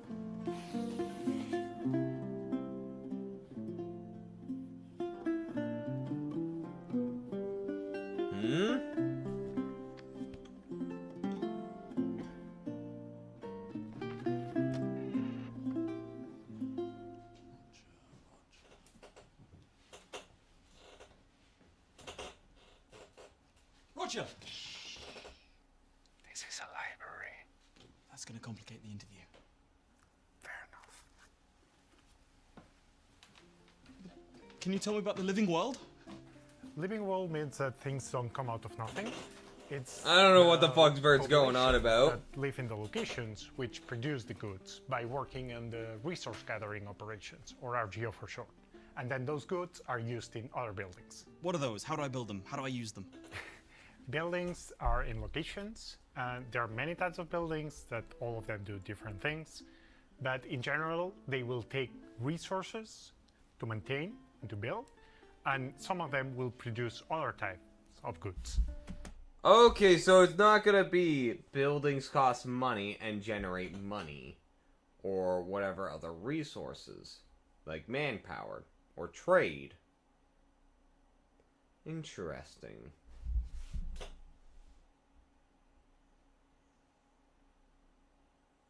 I kind of enjoyed the goods system in Imperial Rome, but it needed some more work. One thing that I'm really hoping they do right is culture systems. Culture and religion. So that you can actually have, like, multi-ethnic, multi-religious empires instead of just blobbing. One of my biggest complaints in Imperial Rome was the fact that, sure, you can integrate cultures, but that culture then stagnates as your culture converts all other and it just eventually overcomes it, because in those regions, in every region you conquer, the pops that grow are yours. The pops that assimilate, that aren't integrated, assimilate to your culture and religion, rather than the integrated culture. So say if you're playing as Rome, and you conquer Macedonia, and you say you want all the Greeks to convert to Macedonian, well, guess what? They're going to go to Rome instead. They're going to be Roman instead. Which is one of the biggest fucking complaints I had with Imperator Rome, because I liked LARPing. Let me fucking LARP! Like, I would use a lot of subjects in Imperator Rome just to get that aspect out of it. And they will employ the population to do that. What would I do with those goods? All the goods produced, both raw resources and refined goods, go into the market. And from there, they are used to supply the needs of the population and the needs of the buildings. So, like, honestly, a EU4 and Imperator mixed together would not be that bad. It would not be that bad. Like, EU4 framework, Imperator population wouldn't be terrible. What is a market? How does that work? Yeah, it's a difficult concept. Imagine you're playing as England, for example. You have a market center in London. Oh, Jesus Christ. Yeah, no, this is a lot like Vicky. Oh, fuck. And that would attract the locations around it to the London market. Locations will be pooled towards one market or another, depending on the conditions, and all the locations belonging to a market will get the resources from that market. So if another market has something that I don't have, I can trade for it? Yes, exactly. If you need some good in your market that you don't have access to, you'll have to make a trade deal between any two markets that you have access to. Let's say No, I was talking about the location goods is in there. the market of It's Scandinavia, being like let's call it. Vicky. Is that permanent, or can they shift? No, markets are completely dynamic. Every location will belong to a market or another market depending on different factors, and markets themselves can be created and destroyed completely freely. Well, freely, they have a cost. So I, as a player, can both create and destroy markets Yes, under you my can- control. Yes, you can. Oh boy, I can't wait to make the British market be the only market in existence. And create your own market if you are, for example, if you are playing as Sweden and you Of don't course they have a say market Swedish. because you're trading in the market of Lübeck, for example, and you see it more beneficial for you to have a market in Stockholm, you can create a market in Stockholm. So in this Stockholm market, let's say I wanted something like legumes. How could I get it if it wasn't already in my market? If you want some good that's not in your market, then you'll have to make a Yeah, trade. there's so much information. It's just like, what the fuck am I looking at? Want some good that's not in your market, then you'll have to make a trade deal. A country can make a trade deal between any two markets that they have access.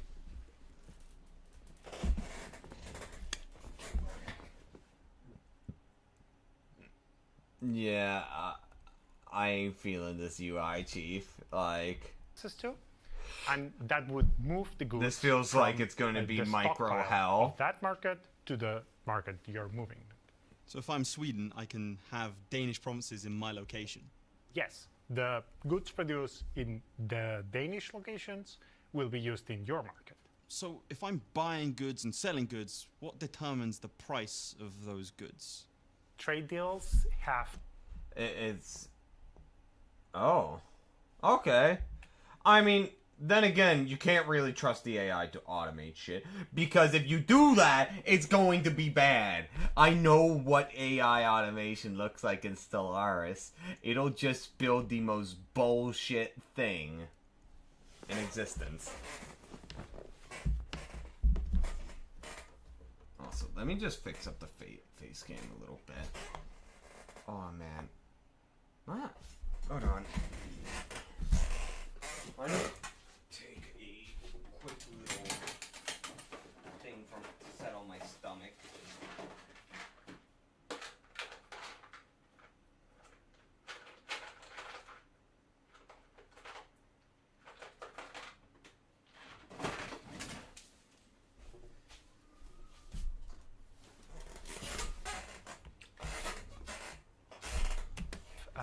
A cost based on the distance between the markets, and also depending on the price of the specific good. Each good have a base price, and also it will be modified depending on basically supply and demand between the different markets they are being traded. So if a good is very abundant in a market, it will be cheap, and if it's not that abundant or basically scarce, it will be expensive. Okay. The money to then buy goods at a loss. Countries can gain income from a variety of sources, but the main one is basically taxing your population. However, you won't be able Taxation to is completely theft. tax all your population because it will depend on the control you have on the locations. So what's control? Control is an indicative, or basically the amount of power that your country has in a location. And Please tell me there's road building in this game. And that heavily affects, like, control, economy, population growth. And please tell me it isn't just, oh, hey, you just lay it down once and you're done.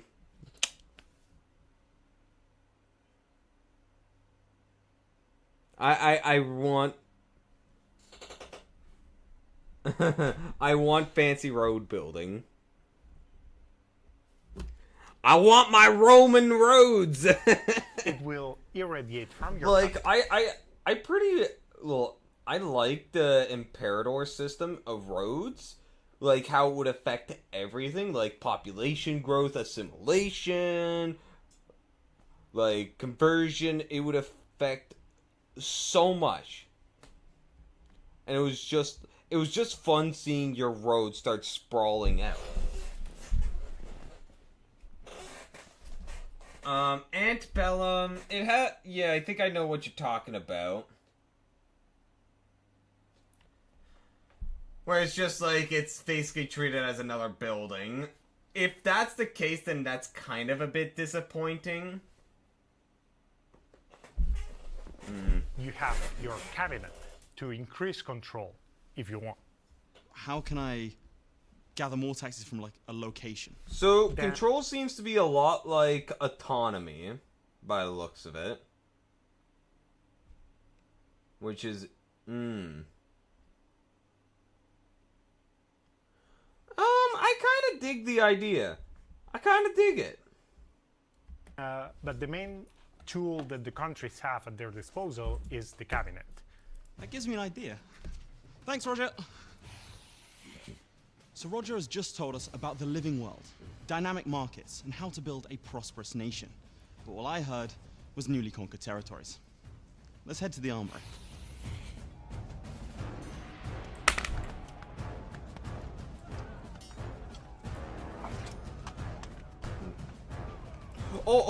Chat. This reminds me. That cannon reminded me. One of the places that I'm doing volunteer work at is it's a heritage site, right? Little town museum. They actually have a cannon there. I'm pretty sure it's like one of those ship cannons.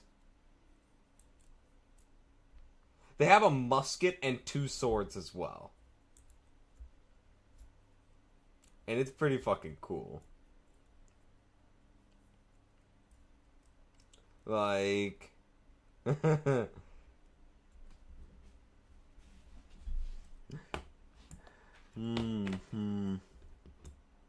I checked the cannon. There was sadly no cannonball in it, chat. Don't know about the musket, though. I was really tempted to just pull the trigger and find out what would happen. I was so tempted. Oh yeah, definitely, but would have been fucking funny and terrible if that musket was loaded and I fired it and it just hit the wall and actually shredded a bit of it. Considering like that, the thing is, the place is actually a little museum built in an old house, an old town house that's considered a heritage site. And it's pretty cool considering that house is like fucking built in like the 1800s. And I can't really say much more because then it could easily expose where I live.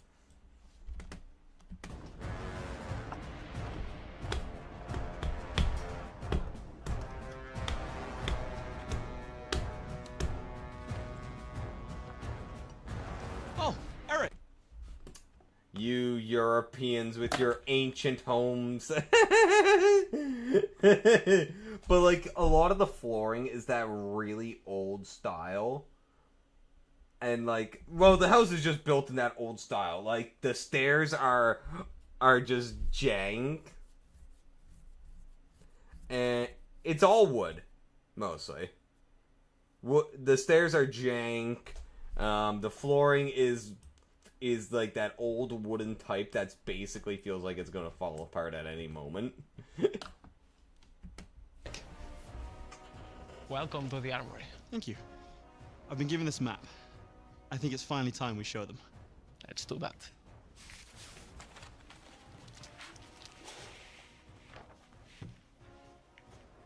This is a map of 1337, but how accurate... Hold on.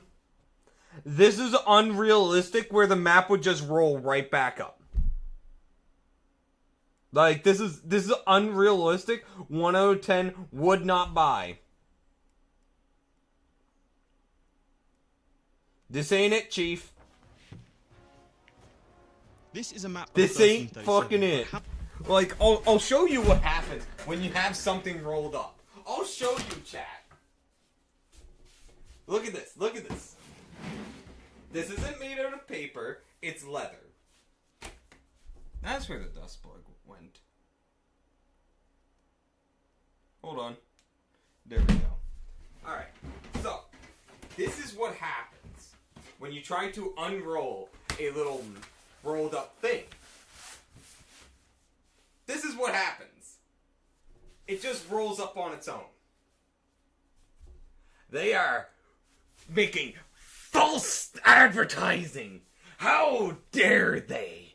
How absolutely dare they portray history this way?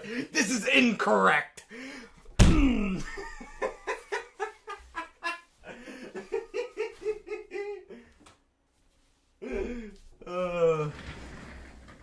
But yeah, neat little chessboard that I got from one teacher as a gift years ago, like one of my middle school teachers. But anyway, like the fact that that map didn't roll up is wild.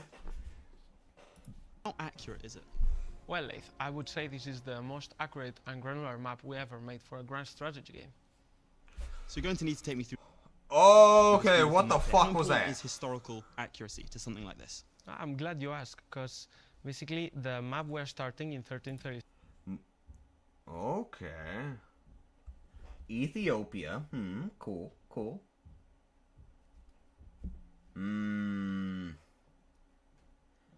What the hell is this Indian Empire here? Yikes. Yiker, is that... Does it collapse almost immediately? Because I know that in 1444, that's not how it looks. It's like so many different nations. With a few big ones. That Great Horde is also a big yikers.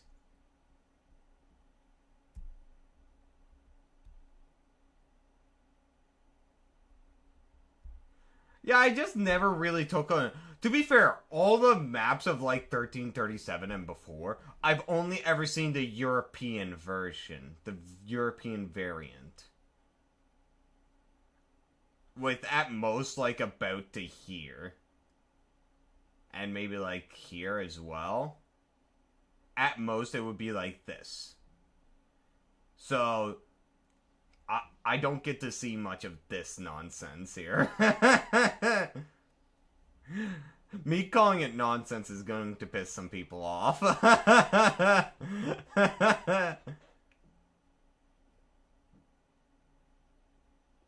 I'm surprised at how little of the Congo is actually in existence. Same with here.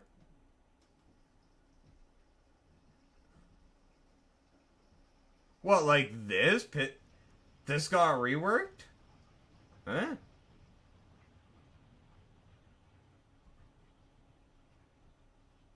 Bruh.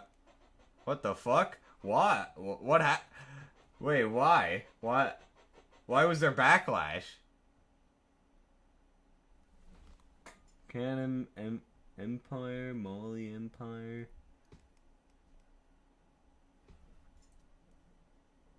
Too inaccurate, I see. I would say we made a huge effort in making it as accurate and granular as possible. I want to see that Japan, man. Obviously has its challenges. Okay, hold the fuck up. Hold the fuck up. Which that obviously has its challenges. What the hell is this China? Is this meant to be like the last vestige of the Yuan Empire? Okay. So there must be an implosion event that allows the Ming to take over then. For example, in the warfare end of things, since now the diversity... I actually don't know how the Ming came around. Is huge, so a lot of things can impact the outcome of a war. So basically what we are talking here is that, for example, let's say if you had a military campaign in something around the Caucasus area over here with Armenia and the potential rise of Ottomans and this part of the world, what you would encounter is that it's a very steep place with sort of very thin areas to go through, and that obviously you might feel it like it's an opportunity, but sometimes it's not. Sometimes it's a trap. It's a huge trap. By that, which I mean is that things like, let's say, rivers, mountains, straits, those definitely can define the outcome of a battle and potentially the outcome of a war. So you have to be very careful with how you treat your movement of troops in the... I do like the higher emphasis on terrain and whatnot. Like, one of the things I did like about Imperator Rome is how a lot of the terrain was more restricted in areas. It felt much better in terms of gameplay, since then you wouldn't have to deal with such a wide front. In the map. And I've always fucking hated in EU4 where whenever you fought, like, I don't know, mid-game Ottomans, instead of just facing you straight up around like Anatolia or Greece, they would just flank you around the Black Sea. I always fucking hated that with a burning passion. I hope they do something to fix that. Because, man... So, before we even get to war, what kind of preparations do I need to make to supply my armies? I would say, first of all, that going Army into supply a war is not easy at all. And, yeah, you can be challenged in case they declare to you if you are not prepared. In case you are the one that wants to be the aggressor, I would say that the first thing to consider is building a war chest. That would be for starters. But also you have to be very careful with the production game loop of things. Because at starting date, basically you rely a lot into raising levies. And those levies come from population. And the thing is that this population is the one that's responsible for the outcome of your buildings. So what I'm saying here is that when you start... Okay, so they're taking some thoughts from Imperator Rome where your levies actually would impact, like, your pops. It was based off your pops. If your army got wiped, then you lose those pops. That's interesting, and I like that a lot. It means you have to treat your armies more carefully instead of just attack. Campaign in 1337, and you raise all your levies, you're making your buildings empty. Part I of them. see. So you're telling me that if I raise all of my levies, get into a bad battle, and my army gets wiped out, I'm also wiping out all of my populations at home, so there's no one to work in the fields and all the buildings. Yeah, that is correct. Good to know. Yeah. That is that. So when you're I talking like about that. military objectives, what are some of those military objectives? Can I tell an army to go siege? Can I tell an army to go engage other armies? How does that work? Definitely. Like, Please tell me they're gonna keep the carpet siege in Imperator Rome. That mechanic was too good. Like the automated armies to just carpet siege. Because, by God, that's one of the most annoying things in late game CK2 and EU4. Yes! Yes! Like for starters, there would be one of the most used, I assume, is gonna be the carpet siege, which basically is the one that allows you to make a lot of your armies go straight towards the forts of your enemy, so you don't need to be micromanaging on that regard. And that obviously. Hold on. I know it's his accent, but did he just say micro? Did he just say You don't need to micro? be micromanaging on that. Micro managing. Oh my God.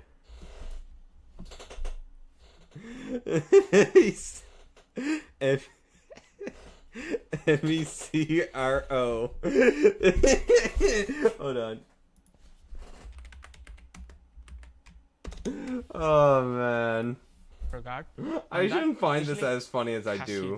its pros and its cons. Like, let's say you are too lightly on these tools and you use them a bit too much, maybe you are not defending your own country, because there is a military objective to defend your own lands. Or Really?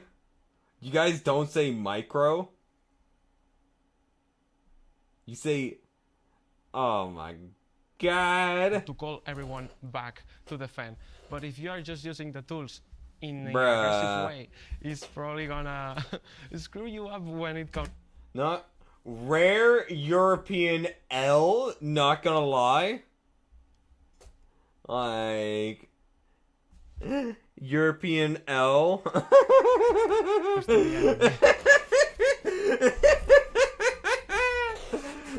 So let's say I disabled chat.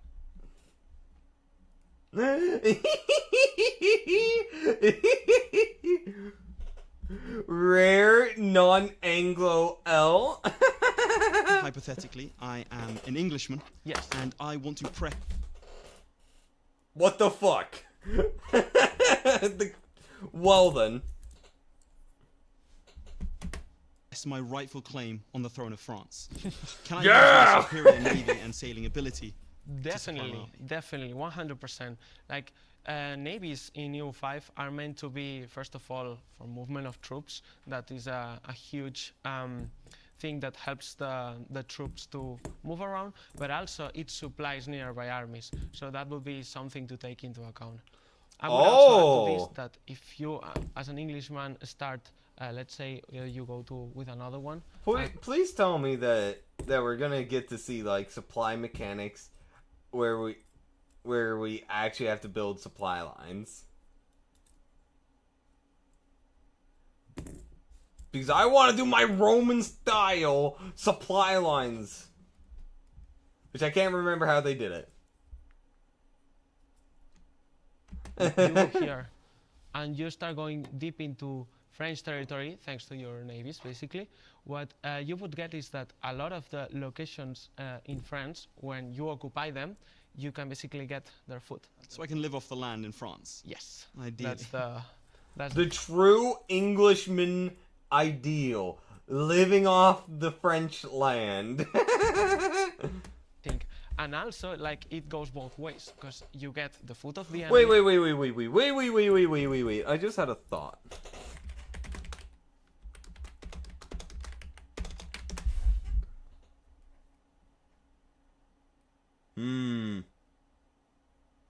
They better include some events about Joan of Arc. Jeanne d'Arc. They better include some events about that.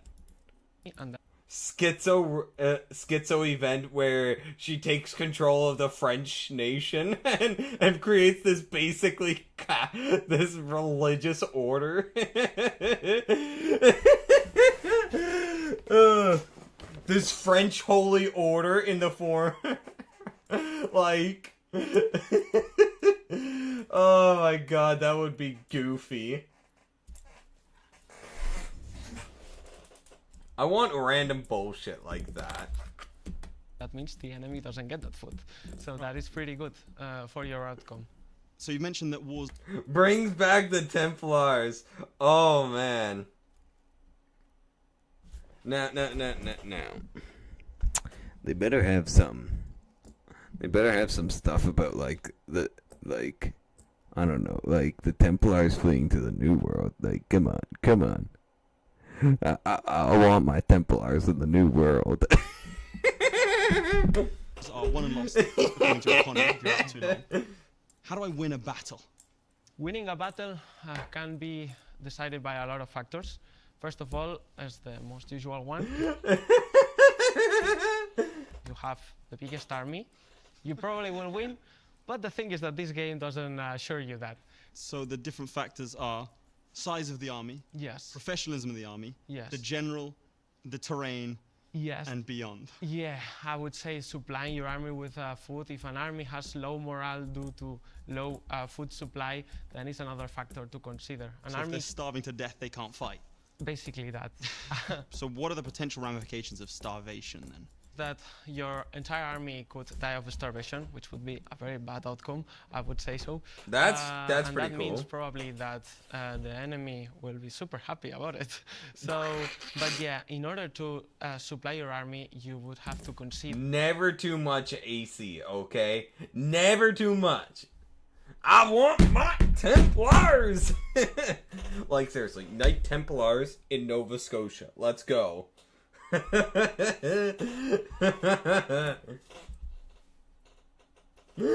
Oh man, but like, wouldn't it be cool just to see something like them in exile? Just at the game start, they're in exile. Yeah, Murphy, we're watching this currently. There, first of all, supply depots. That's something you have to get from locations in order to, especially if your campaign is long and you are very deep into the enemy land. And there's some countries here that I would say are huge in terms of territory. Let's say you start as Morocco and you want to... Okay, this is actually a... Wait, seriously? This is the start date for Iberia? What? It's basically like it is in 1444, except Morocco owns here and Portugal don't own here. Oh no!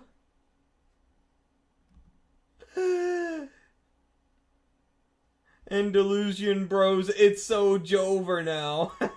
Castile. So the more you get into the specific territory... One thing that I'm finding is where there's no tiles.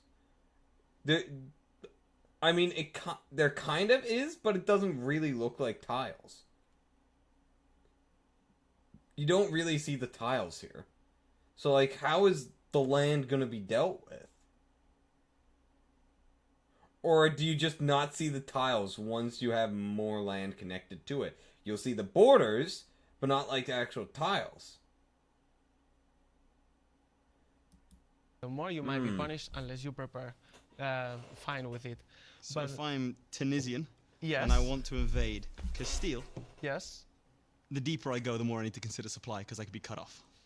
Yeah, that's pretty much it. I like how he's talking about Tunis, and then show an image of Tlemcen.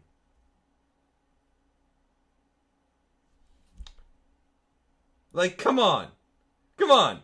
Go, the more I need to consider supply, because I could be cut off. Like, Tlemcen. Tlemcen. Come on. Yeah, that's pretty much it. But not only that, because if you don't make sure that your own country is safe... Americans, when they're asked to point on the map for a country.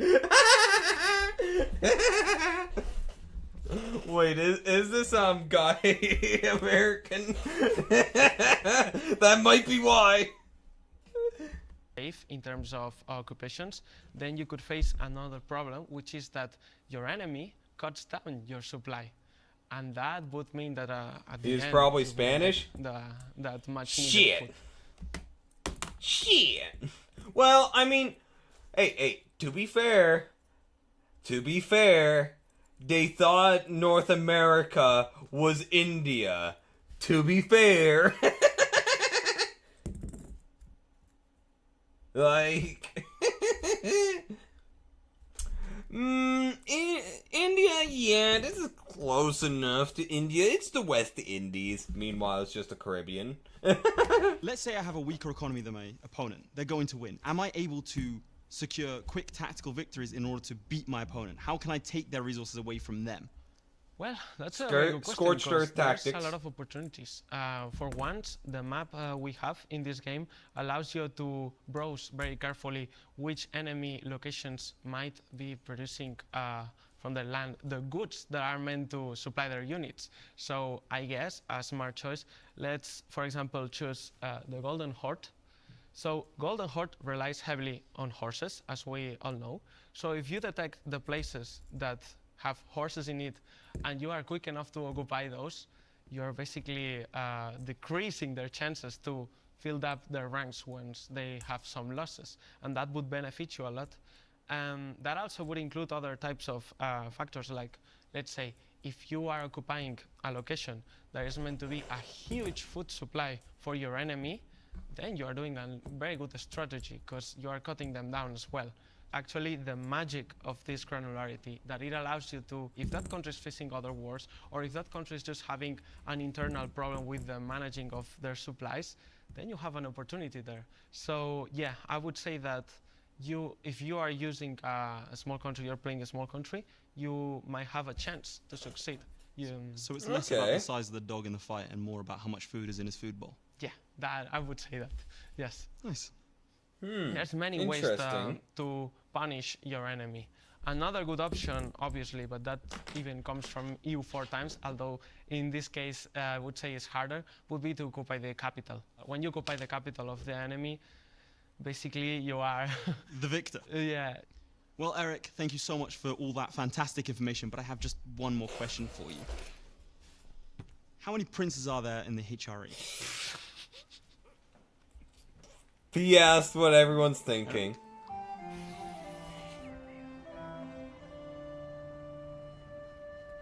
Don't leave us on! Left before I could get all the answers that I wanted, but fortunately I know somewhere else that I can seek guidance.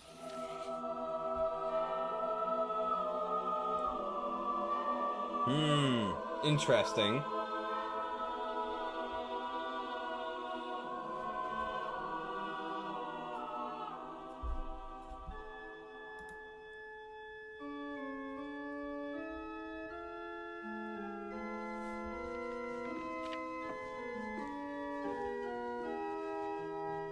Forgive me, random church bench dev.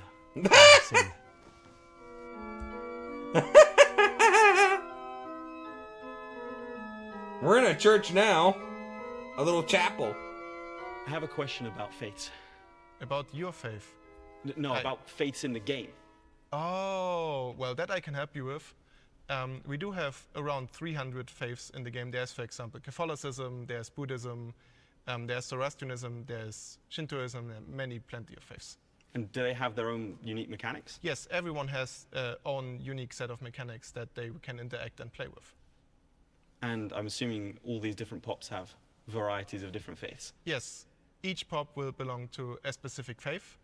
And in your country, there could be pops of many diverse faiths that you will have to interact with, and they could be perfectly happy, but they could also be unhappy when their different faith could become a problem for you. So if there's a pop that has the same faith as me, they're perfectly happy? Not necessarily. They can be perfectly unhappy while sharing your own faith. Great. You will have a lot of minorities, both of culture and of faith in your country at all times, mostly. And what you can do about them is, well, you can convert and assimilate them, or you could tolerate and accept those cultures and those faiths. You mentioned that I can tolerate them. Does that mean that I can have a fully tolerant society? Yeah, castles are supposed to be for defensive structures. However, Some castles are bigger, some castles are just like, oh hey, here's my fancy castle. This is my property. Yeah, the castle they showed here was just a mansion. It wasn't a castle. It's just a fancy mansion. Yes, if you're particularly humanist, that's definitely a goal to strive towards. So you're saying, what does that mean? How does one become humanist? Well, humanism is a societal value in the game, which is opposed to spiritualism. And spiritualist countries would have it, for example, easier to convert and assimilate. And it's one of dozens of societal values that we have in the game. For example, you could be more innovative, or you could be more traditionalist, or you could focus your army, for example. I hope that there's still advantages for being traditionalist rather than innovativeness. Like, because to me it sounds like you're gonna just get left behind on the tech scale. Like...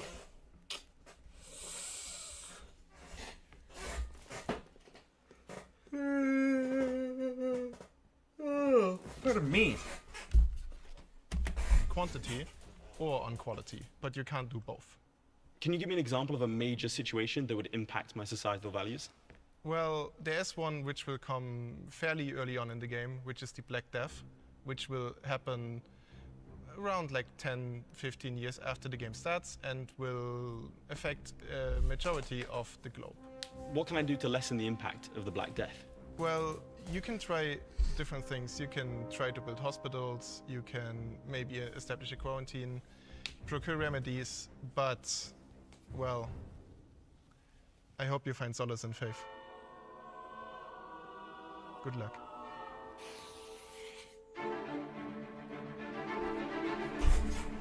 Show us the thing we want to know! What is the message that is the HRE? Our tour today is at an end, but it's just the start of our grandest journey yet. We'll find out whether your reign will be known as a glorious golden age or for carnage and chaos. Will you carve your name into history or be a mere footnote in someone else's chapter? In Europa Universalis 5, anything is possible. History is yours to... Ulm World Conquest, let's go! Right. One final piece of advice. Be ambitious.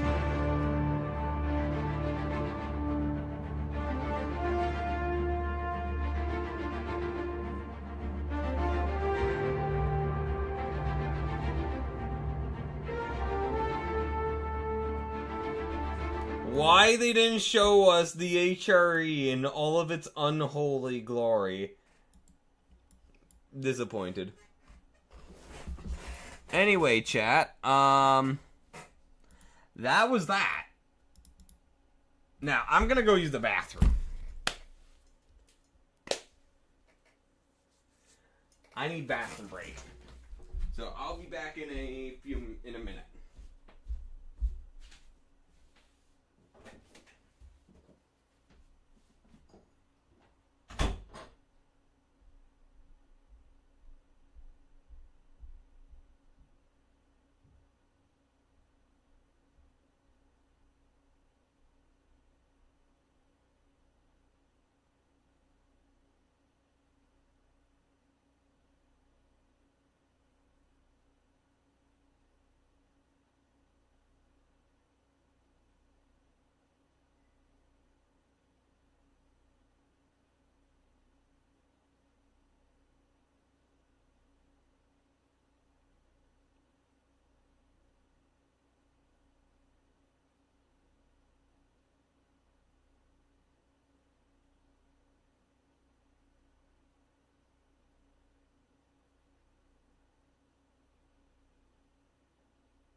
some acid reflux, man. Ugh. Welcome back, Bert. We're done looking at a U5. That feels weird to say. Where were we? Going west. Actually, let's curve around the entire place.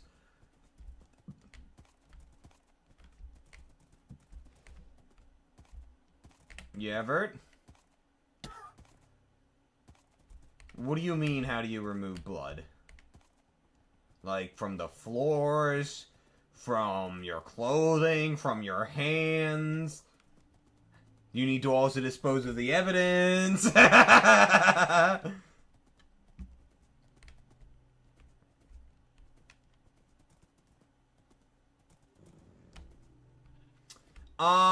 Basically, I've heard hydrochloric acid is really good in this regard. Just be careful with your hands. It may melt your hands if you use too much. You just need a little splash of it for your hands, and you'll be perfectly fine.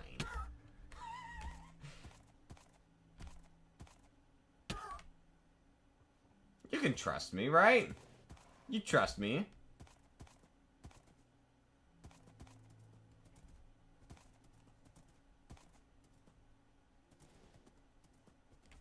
No, Vert, I'm not talking about that acid. Not that acid, Vert. Here, boy.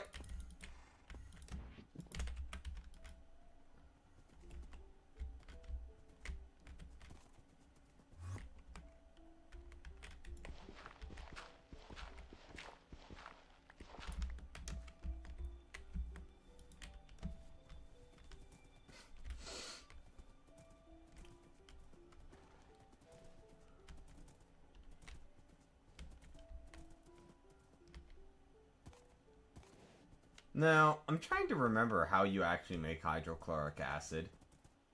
Is it the one that you need to,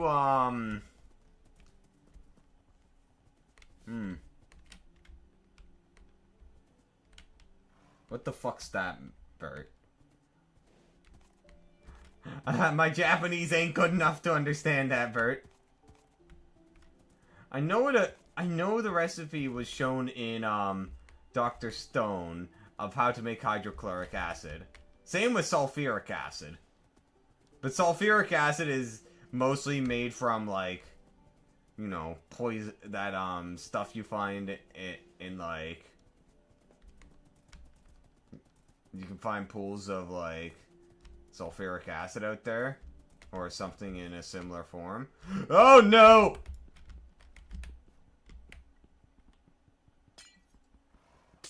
My horse is so boned. Keep going, keep going. Oh! The horse wanted death, chat.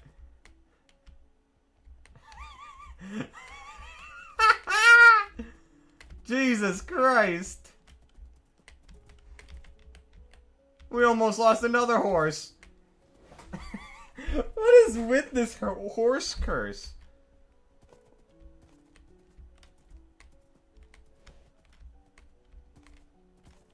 I think hydrochloric acid is made from, I can't remember.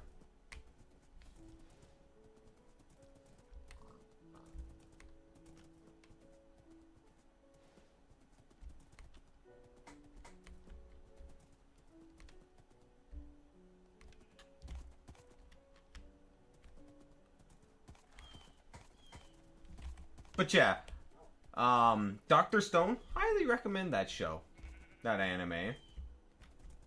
It's a great fun time with its science and whatnot.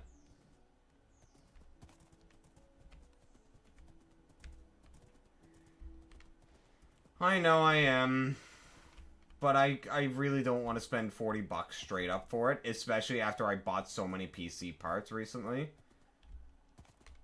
So many PC things.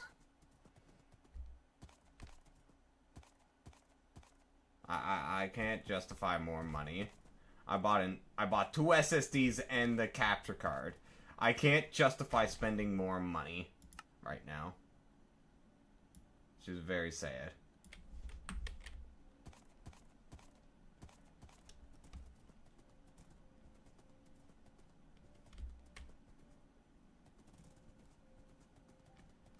And it's gonna have to wait until my next work shift.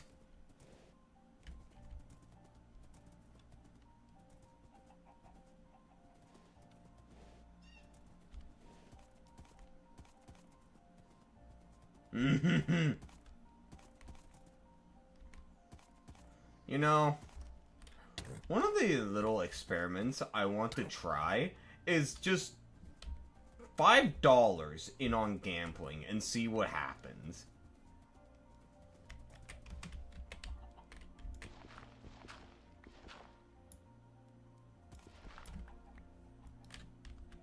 Just see what happens.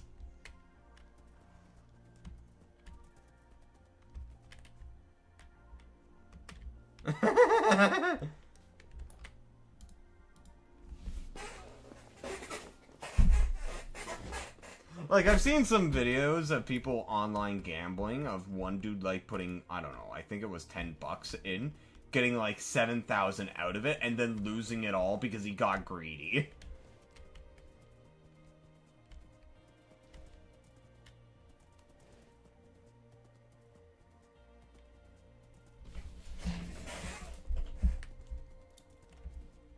And just, what if you didn't get greedy?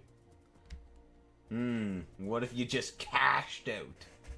With that, like, fucking 100 times return?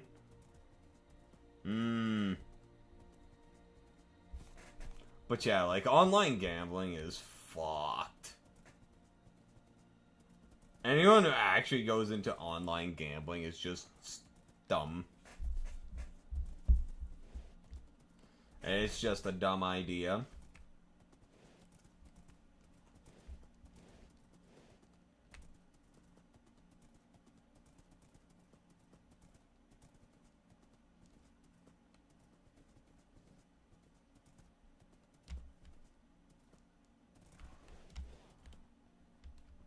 Indeed, it's not. It's not a U5.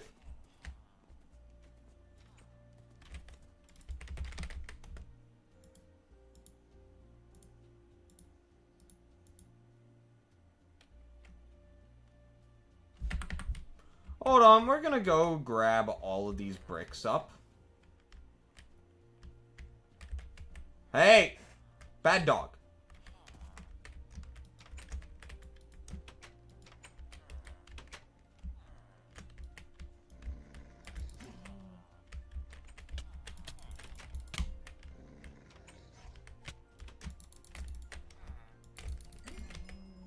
Holy Jesus, my helmet is at 0 durability.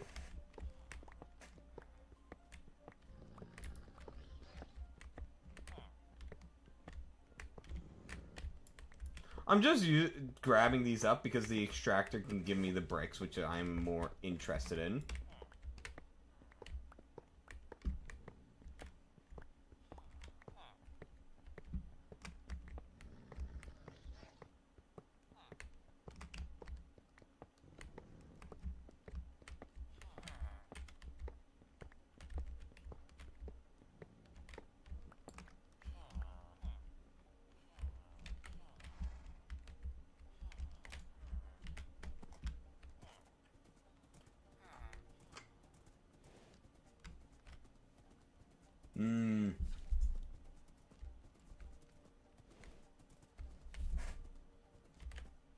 Now this is a lot of bricks. We can extract it all and use it for whatever we want.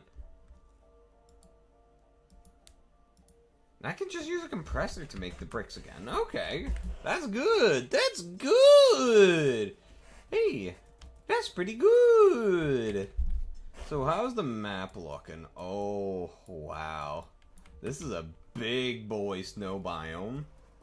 Yes, we're going to search most of it just so that we can find the structures we need. Since the key one spawns in these. Although, once we're done searching this place, we're going to head back home. I don't want to do multiple streams of me just exploring. Because at this stage, it's a bit counterproductive.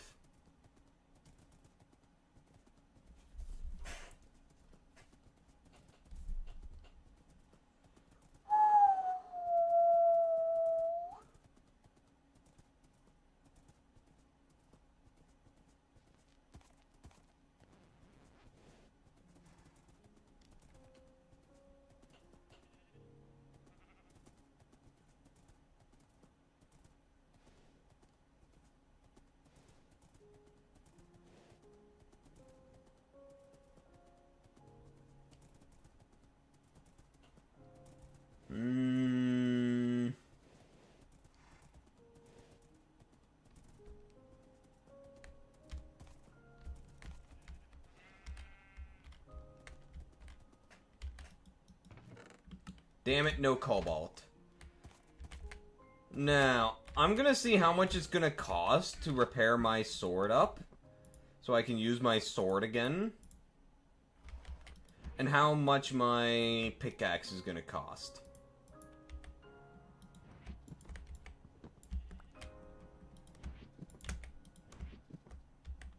Oh shoot, we're almost out of inventory space. I mean backpack space.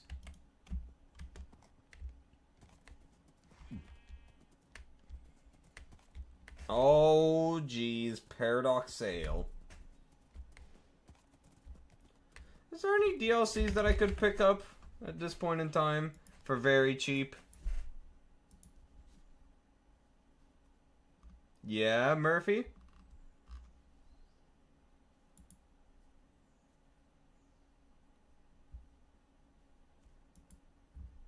Holy fuck, 90% off on EU4.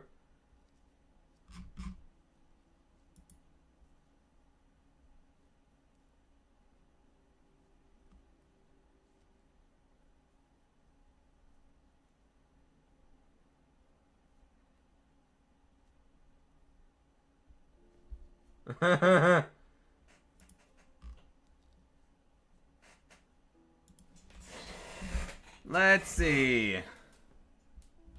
Yeah, there's nothing for EU4.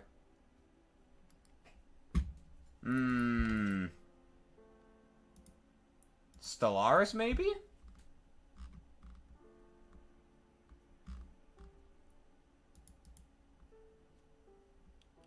Nothing. Oh, there. Galaxy Edition upgrade pack. The fuck? You get Stellaris novel, digital collector's book, signed wallpaper, Galaxy Forum icon, original soundtrack, unique forum avatar, an exclusive alien race. Bruh. Fuck that shit. What is this one cart item? Oh, yeah. I'm checking my wish list, see if there's anything there. The summer sale starts next month. So I'm thinking of just squirreling my purchases until then.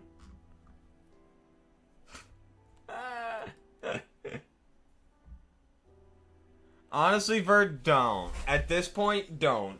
EU4 is on its way out. So I wouldn't.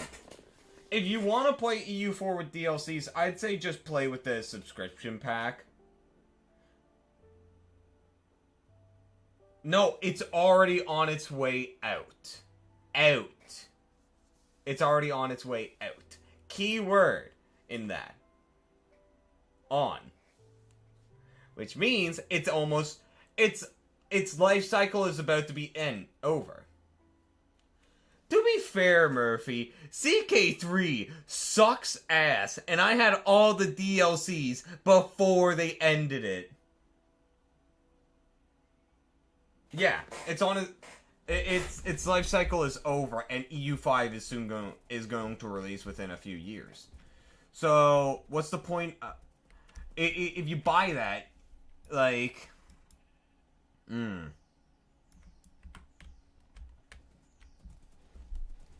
then EU5 just becomes an absolute banger, you kind of wasted your money. But yeah, no, for CK2, I had all the DLCs before CK3 released.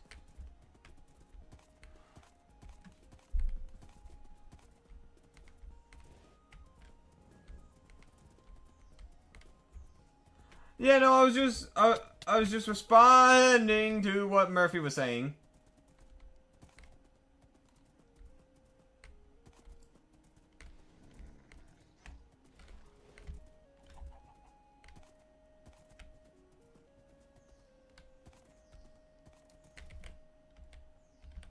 Oh no, I meant to say it twice. It's just that I wanted to say it with more clarity.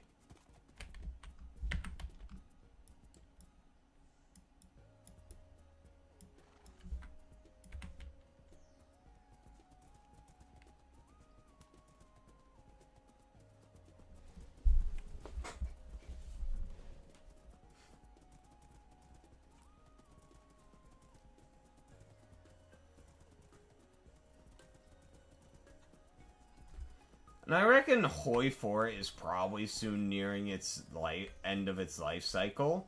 Like, give it another 2 years, and I think they're gonna start announcing a Hoi 5.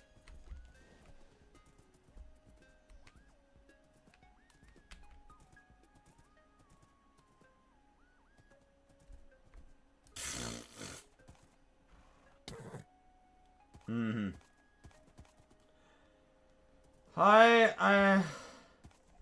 I really hope Paradox stops with this trend of just dumbing down the next release. I really hope they learned their lessons with what the fuck happened with Imperator Rome, but I don't think they did.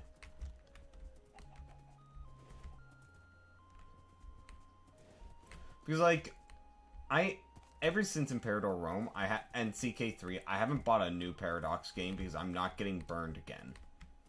I don't care what they advertise. I don't care who they said. I'm not paying my taxes.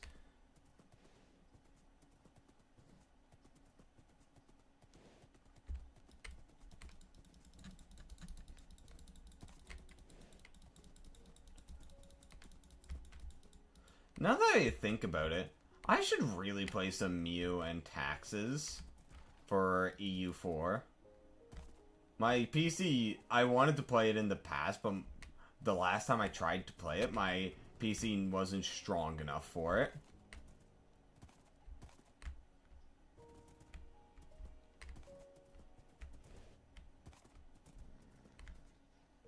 What, did I say the same thing with Windows 11? What? Huh? Huh? Chicken? Could you not push me? Don't tell little mama that happened. Oh. Yeah, this one is... I upgraded to Windows 11 because, like, it's going to happen no matter what.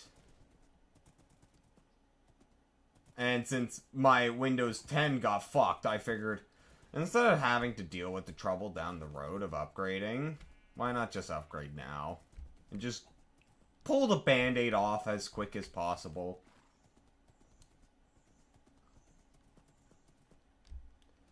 And I already de-bloated my Windows 11 and made it feel more like Windows 10.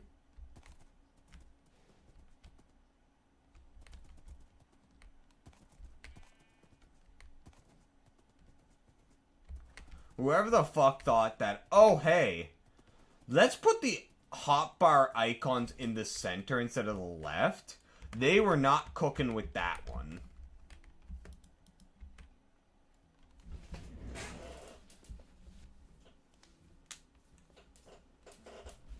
Like, I have so many Windows features disabled right now. Like, I don't have the Cortana search. I don't have, all the news stuff, the news widgets. The weather widgets as well. It's a lot more streamlined, which is good.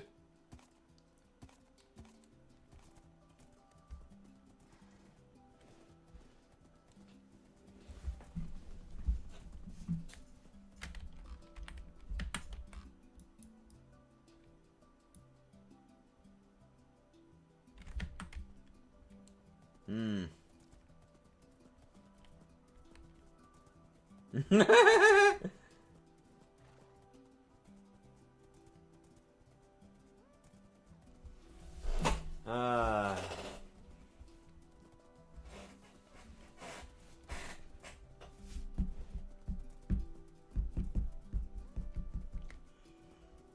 I've been so tired today.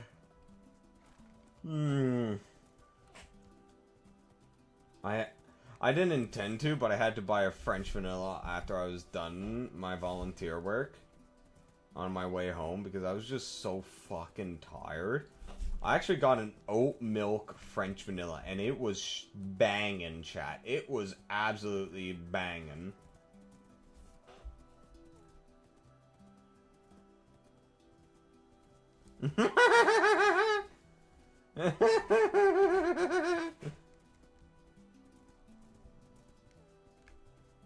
I absolutely love that emote, man. I just love it so much.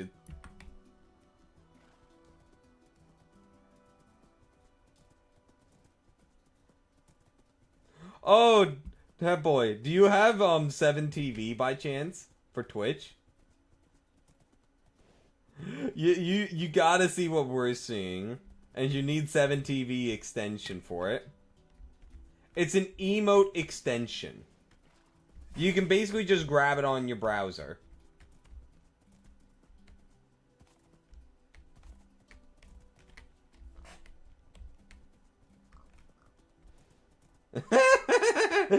Man, Murphy, you are right. Man, do I love frogs.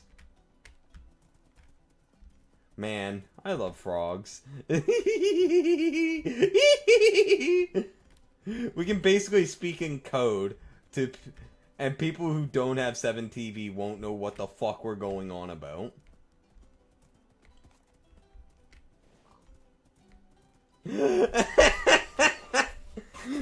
Come on, trust. You'll enjoy it, okay? You'll enjoy it. You'll see why I'm cackling every time someone puts the word French in.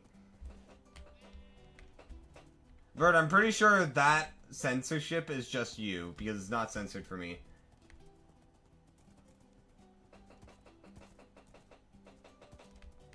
What the fuck, Murphy?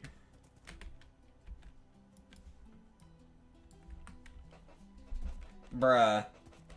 Aw, that's unfortunate. Okay, it's not just you. It's not... But seriously, you need to get it. It's a lot of fun. It's basically easy to add custom emotes that replaces certain words. So like, say if you say the word, kek, if you put kek W, normally it doesn't give you an emote,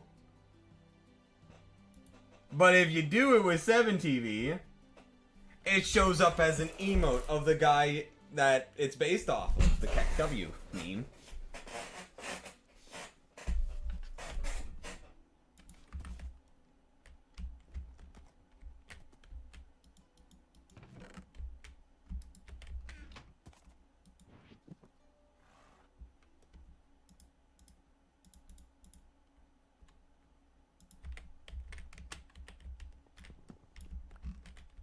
Or like wide poggies, for example, like Murphy is saying.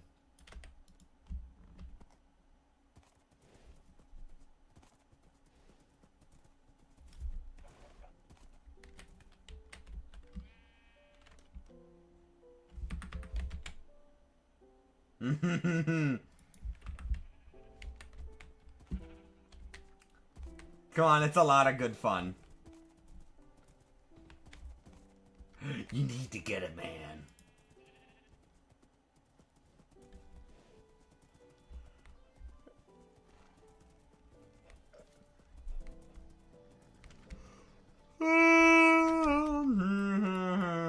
Pardon me. Oh, yes, refresh your browser, and stuff should start showing up. Now, are there custom emotes showing up?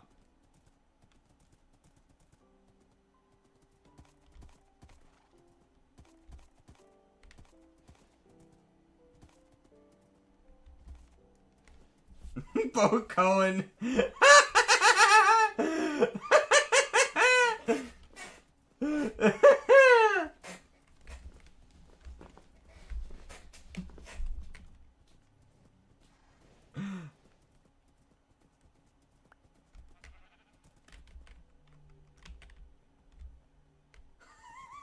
Bert.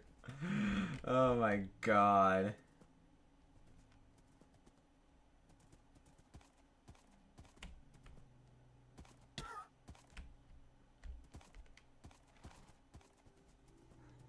It just looks like a bunch of schizo shit. Yeah. Yeah, like, other channels can have a bunch of their own custom selected emotes. Like, one streamer that I watch, SR Sam, he has a huge ton of his own.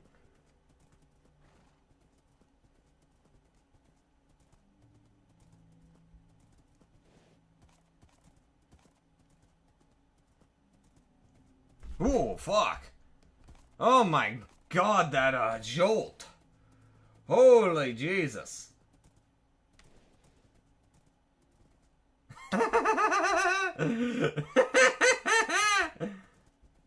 Yeah, we do have a few Glorpas.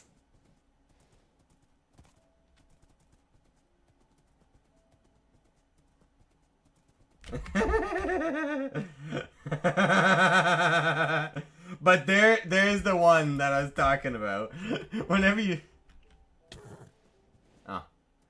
say French, it censors it.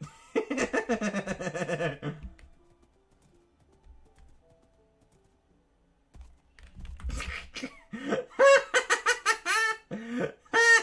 forgot I added that Luna emo.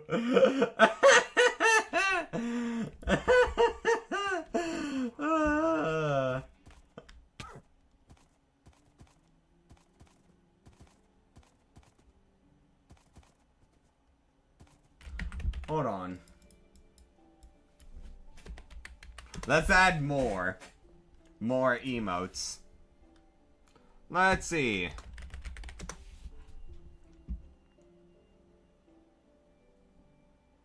Oh dear God.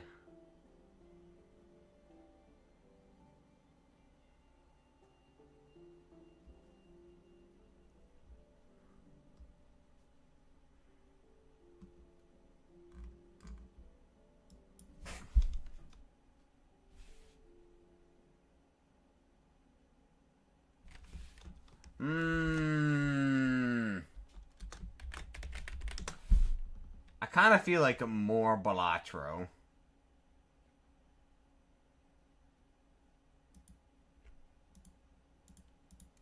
Here's a Balatro one. Why didn't it get added? There it is. Wait, no. Why didn't it get added? Bad request? The fuck you mean?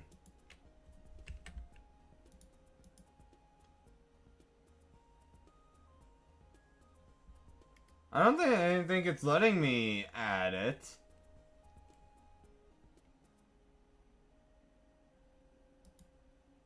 Is this gonna work? Oh no, I'm sorry. Oh no. Wait. Is it working? I'm not seeing those emotes. Hold on. It didn't give me any messages.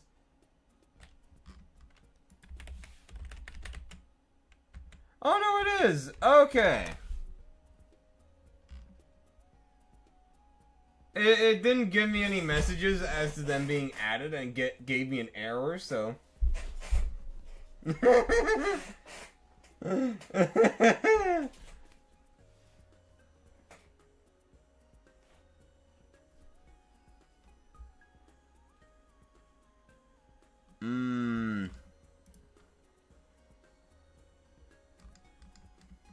Bert, that link is no longer here.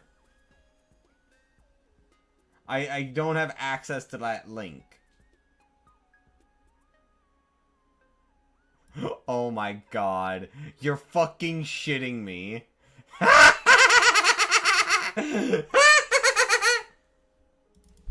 This is getting added.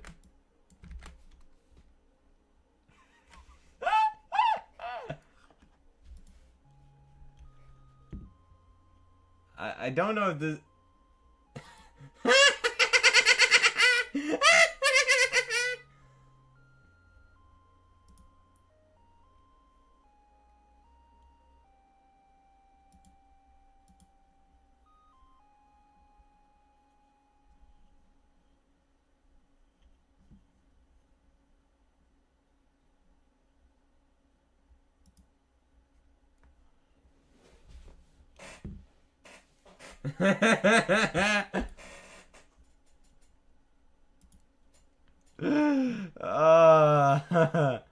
What else is there?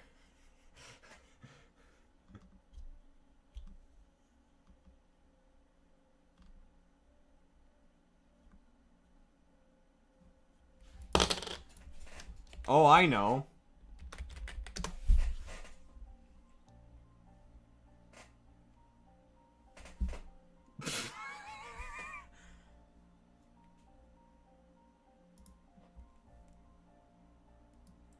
This one's getting added.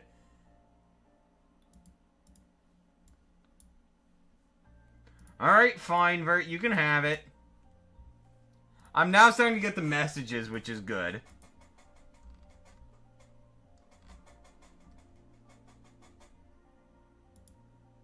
Oh, we need this classic, man.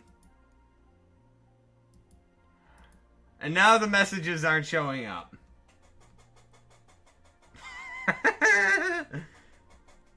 Do I have monkey yet? No, I do not. Why do I not have monkey emotes? We need monkey. Monkey is required.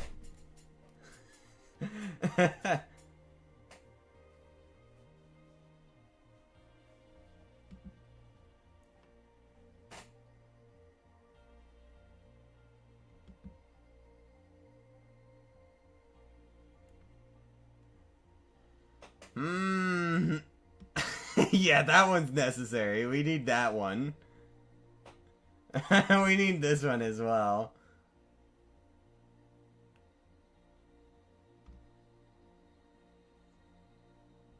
This one. This one as well. Alright. Alright, see ya, Murphy. You're gonna come back to a whole new chat.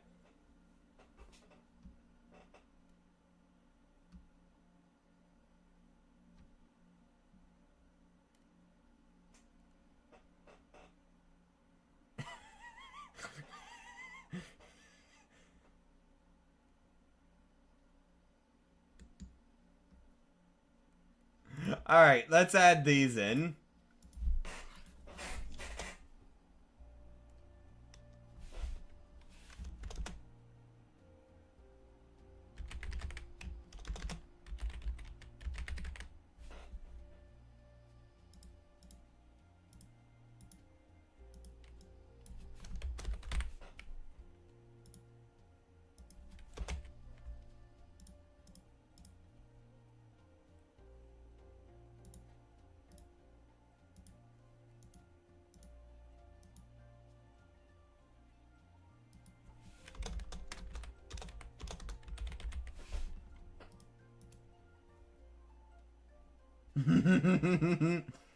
I don't know why that one didn't give a pop-up.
Now I need to refresh my chat to see all the emotes properly.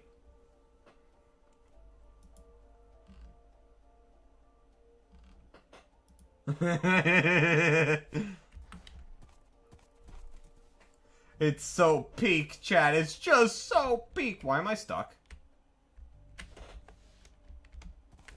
Whoa, that was some intense lag.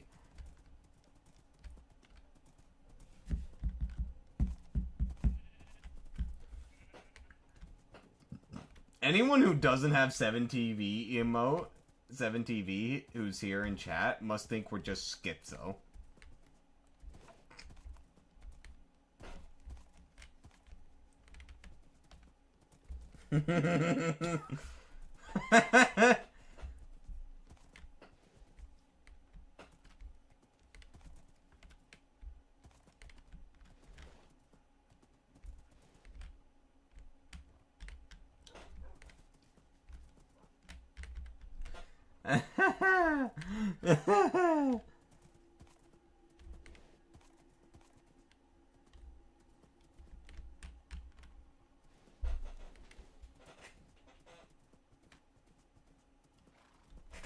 Why is my head so itchy, man?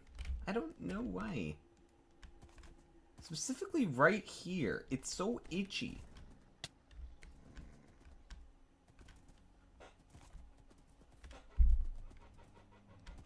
Oh, I need to... Hold on. My scalp being dry. That might be... Maybe. I just had an idea for an emote that'll fuck with Lil Mama.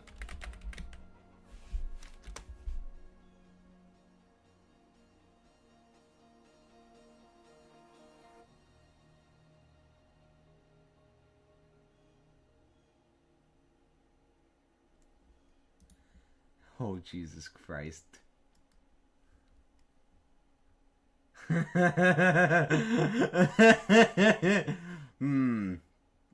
Do we go with this one? Or this one?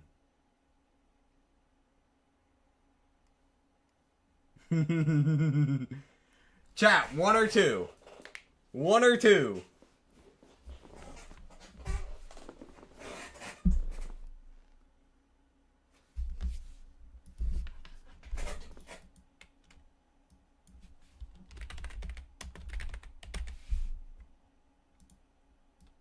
Alright, here's number one. And here's the other one. I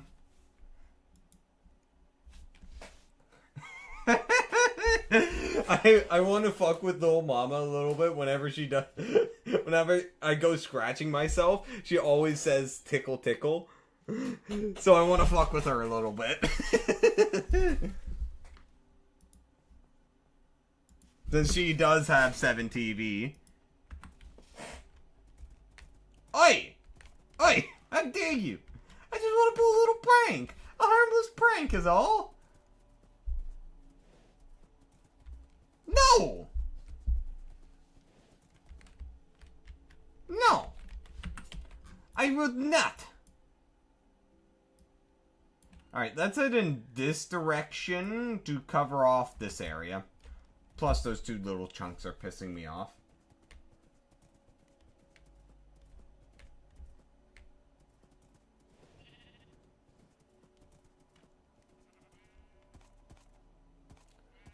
Well, anyway. And now we wait for the little prank on Lil Mama. Prank 'em, John! Prank 'em! Man, I love frogs.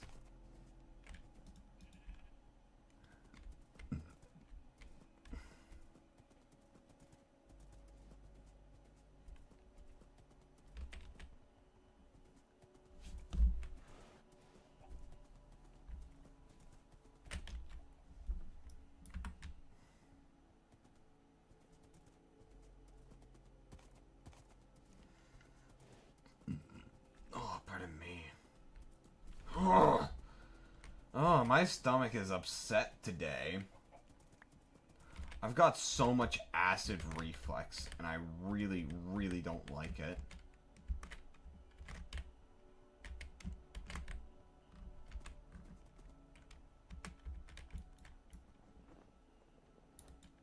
Spin!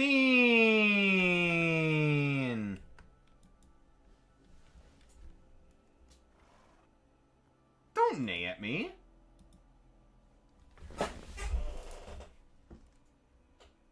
Vert, do the spin! Spin! Spin! Oh,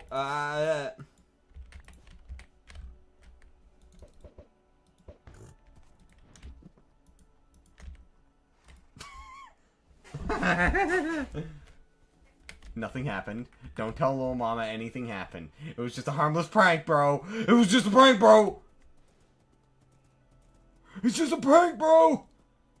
Holy God, this is a near perfect circle, guys. Look at this. It's more of an oval. But look at this.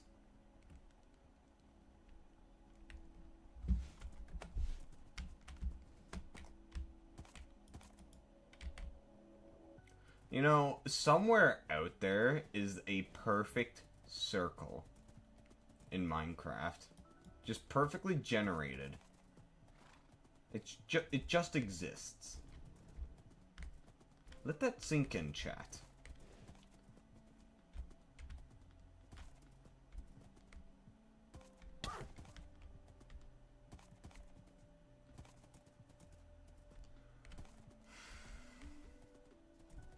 I made Vert have an existential crisis. Now he needs to go.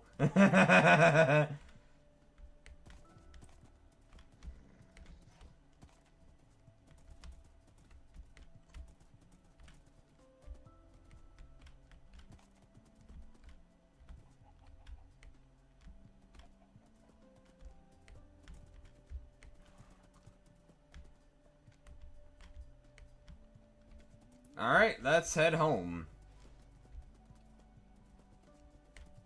We have 8,000 blocks to cross, and we're gonna go in a unique route home.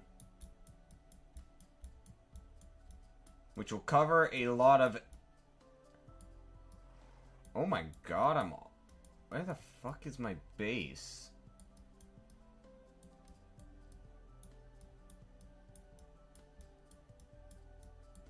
Holy Jesus.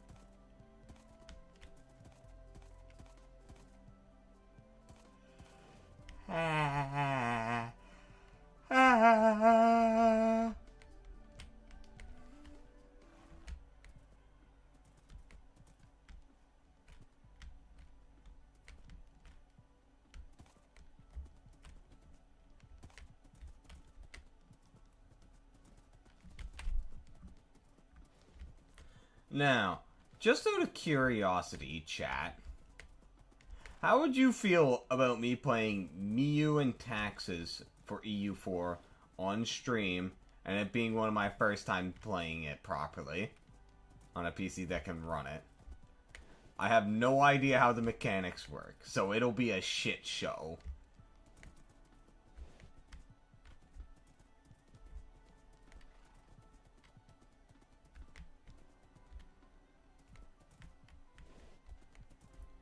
No, I do not own a NASA computer. Do you need... Is my beefy-ass computer still not enough to run Miu and Taxes?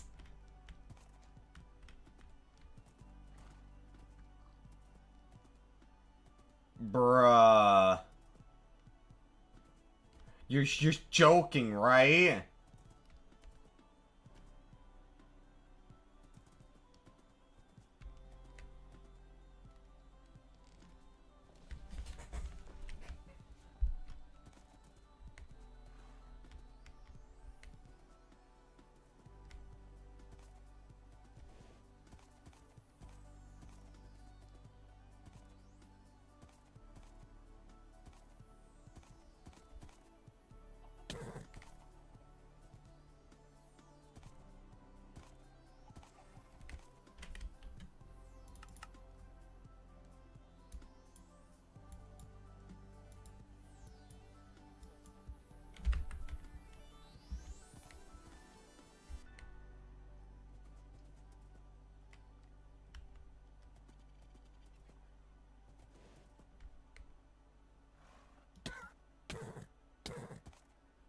I kind of still want to try it, though. I kind of do.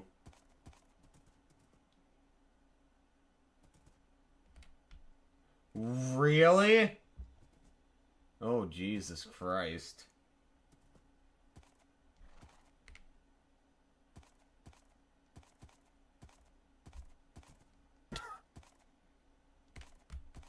Oh, geez, there's gonna be a massive forest fire here.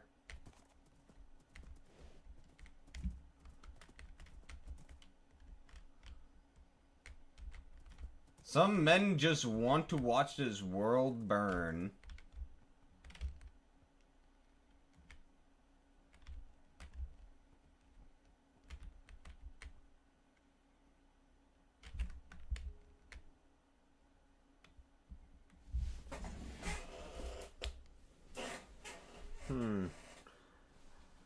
The thing is, I've never gotten to Lake King, is the thing.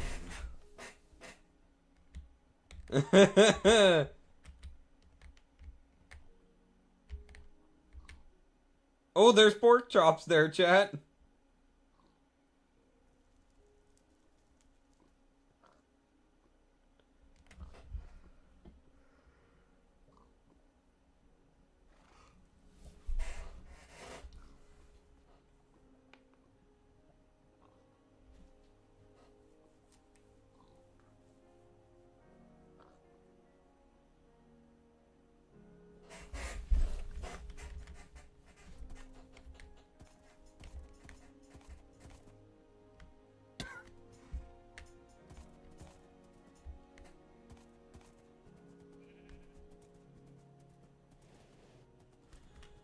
I'm probably gonna end the stream in 7 minutes because fuck do I need a nap.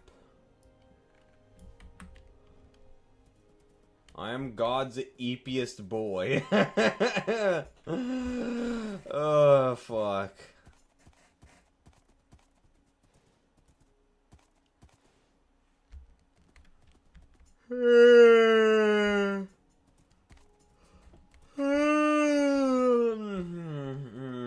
Pardon me.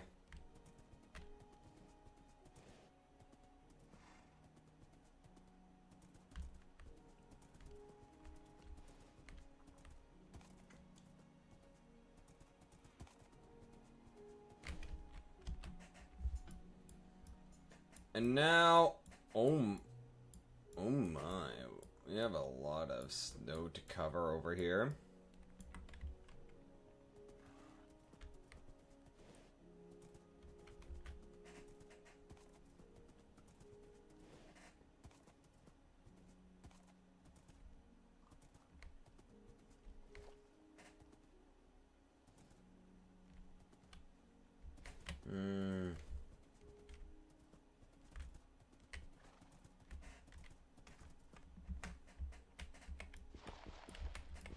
Now hold on, didn't I need hardened sand for something?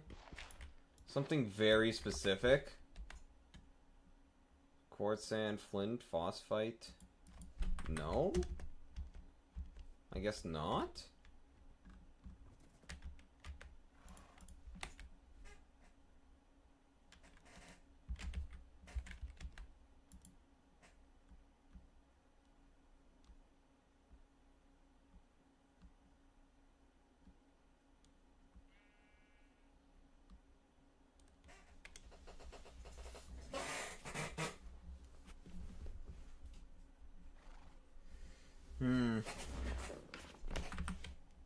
Alright. Ouchie.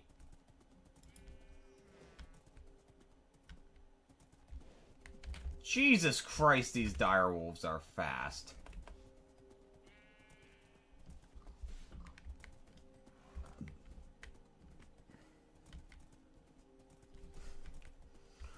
Oh, this acid reflex, man.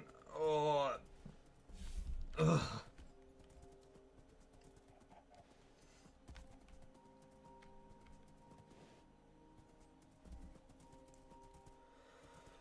Whew. Why is it that Tums, like the gastrointestines medication stuff thingies, Why do they taste like absolute shit?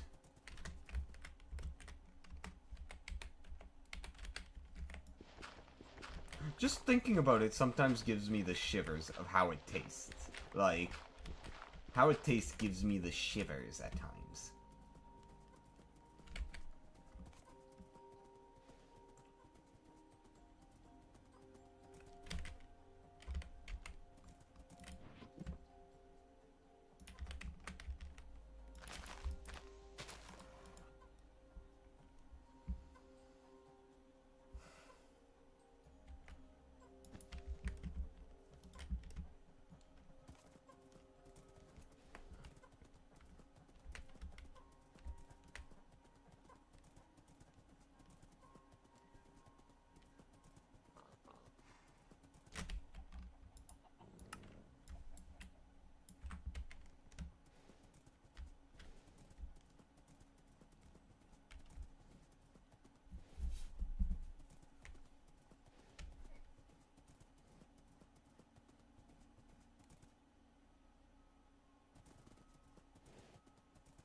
Damn, I think Vert's gonna miss the end of the stream.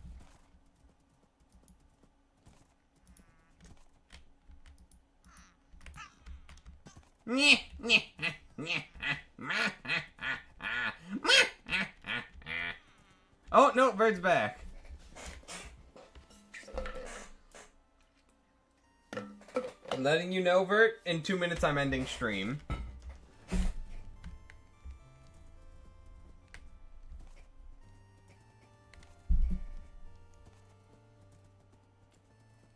Because A, I'm super tired. B, I keep getting acid reflux. And C, I'm going to do your mom.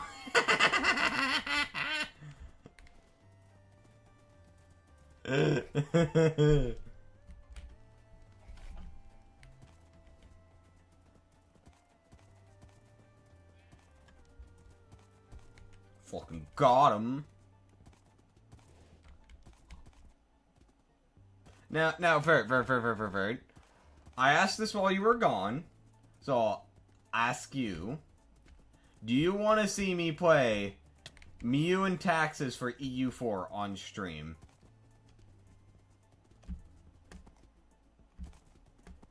If you don't know what it is, the easiest way to describe it would be the EU4 version of Gregtech. That might be the easiest way to describe it.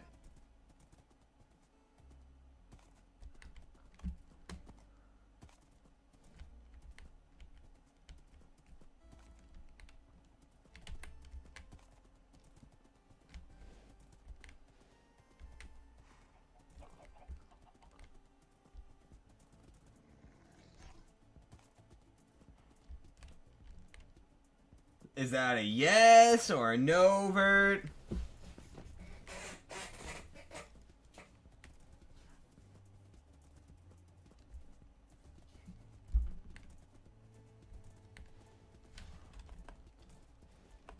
Vert spinning? I can't understand that. I need a yes or a no.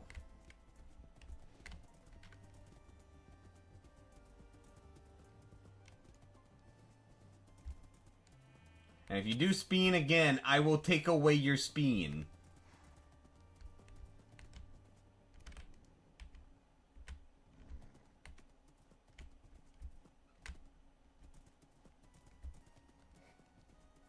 I see. Let me just quickly uninstall Undertale then.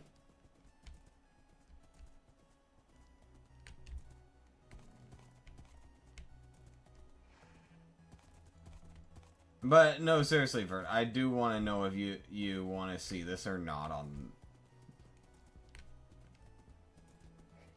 Like, all jokes aside. Because, like, I kind of want to check it out, but I also don't know.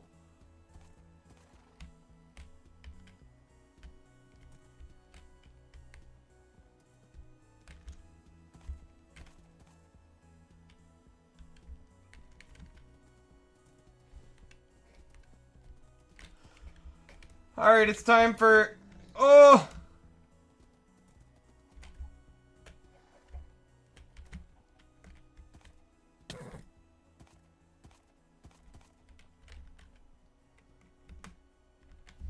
Alright, it's time for me to hop off.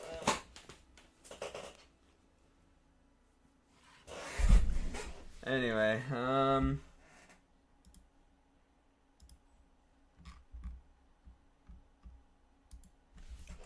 so yeah, thanks so much for tuning into the stream. I'm gonna go nap and go back to modding Skyrim. So yeah, so I'll see ya tomorrow. You all have a good night.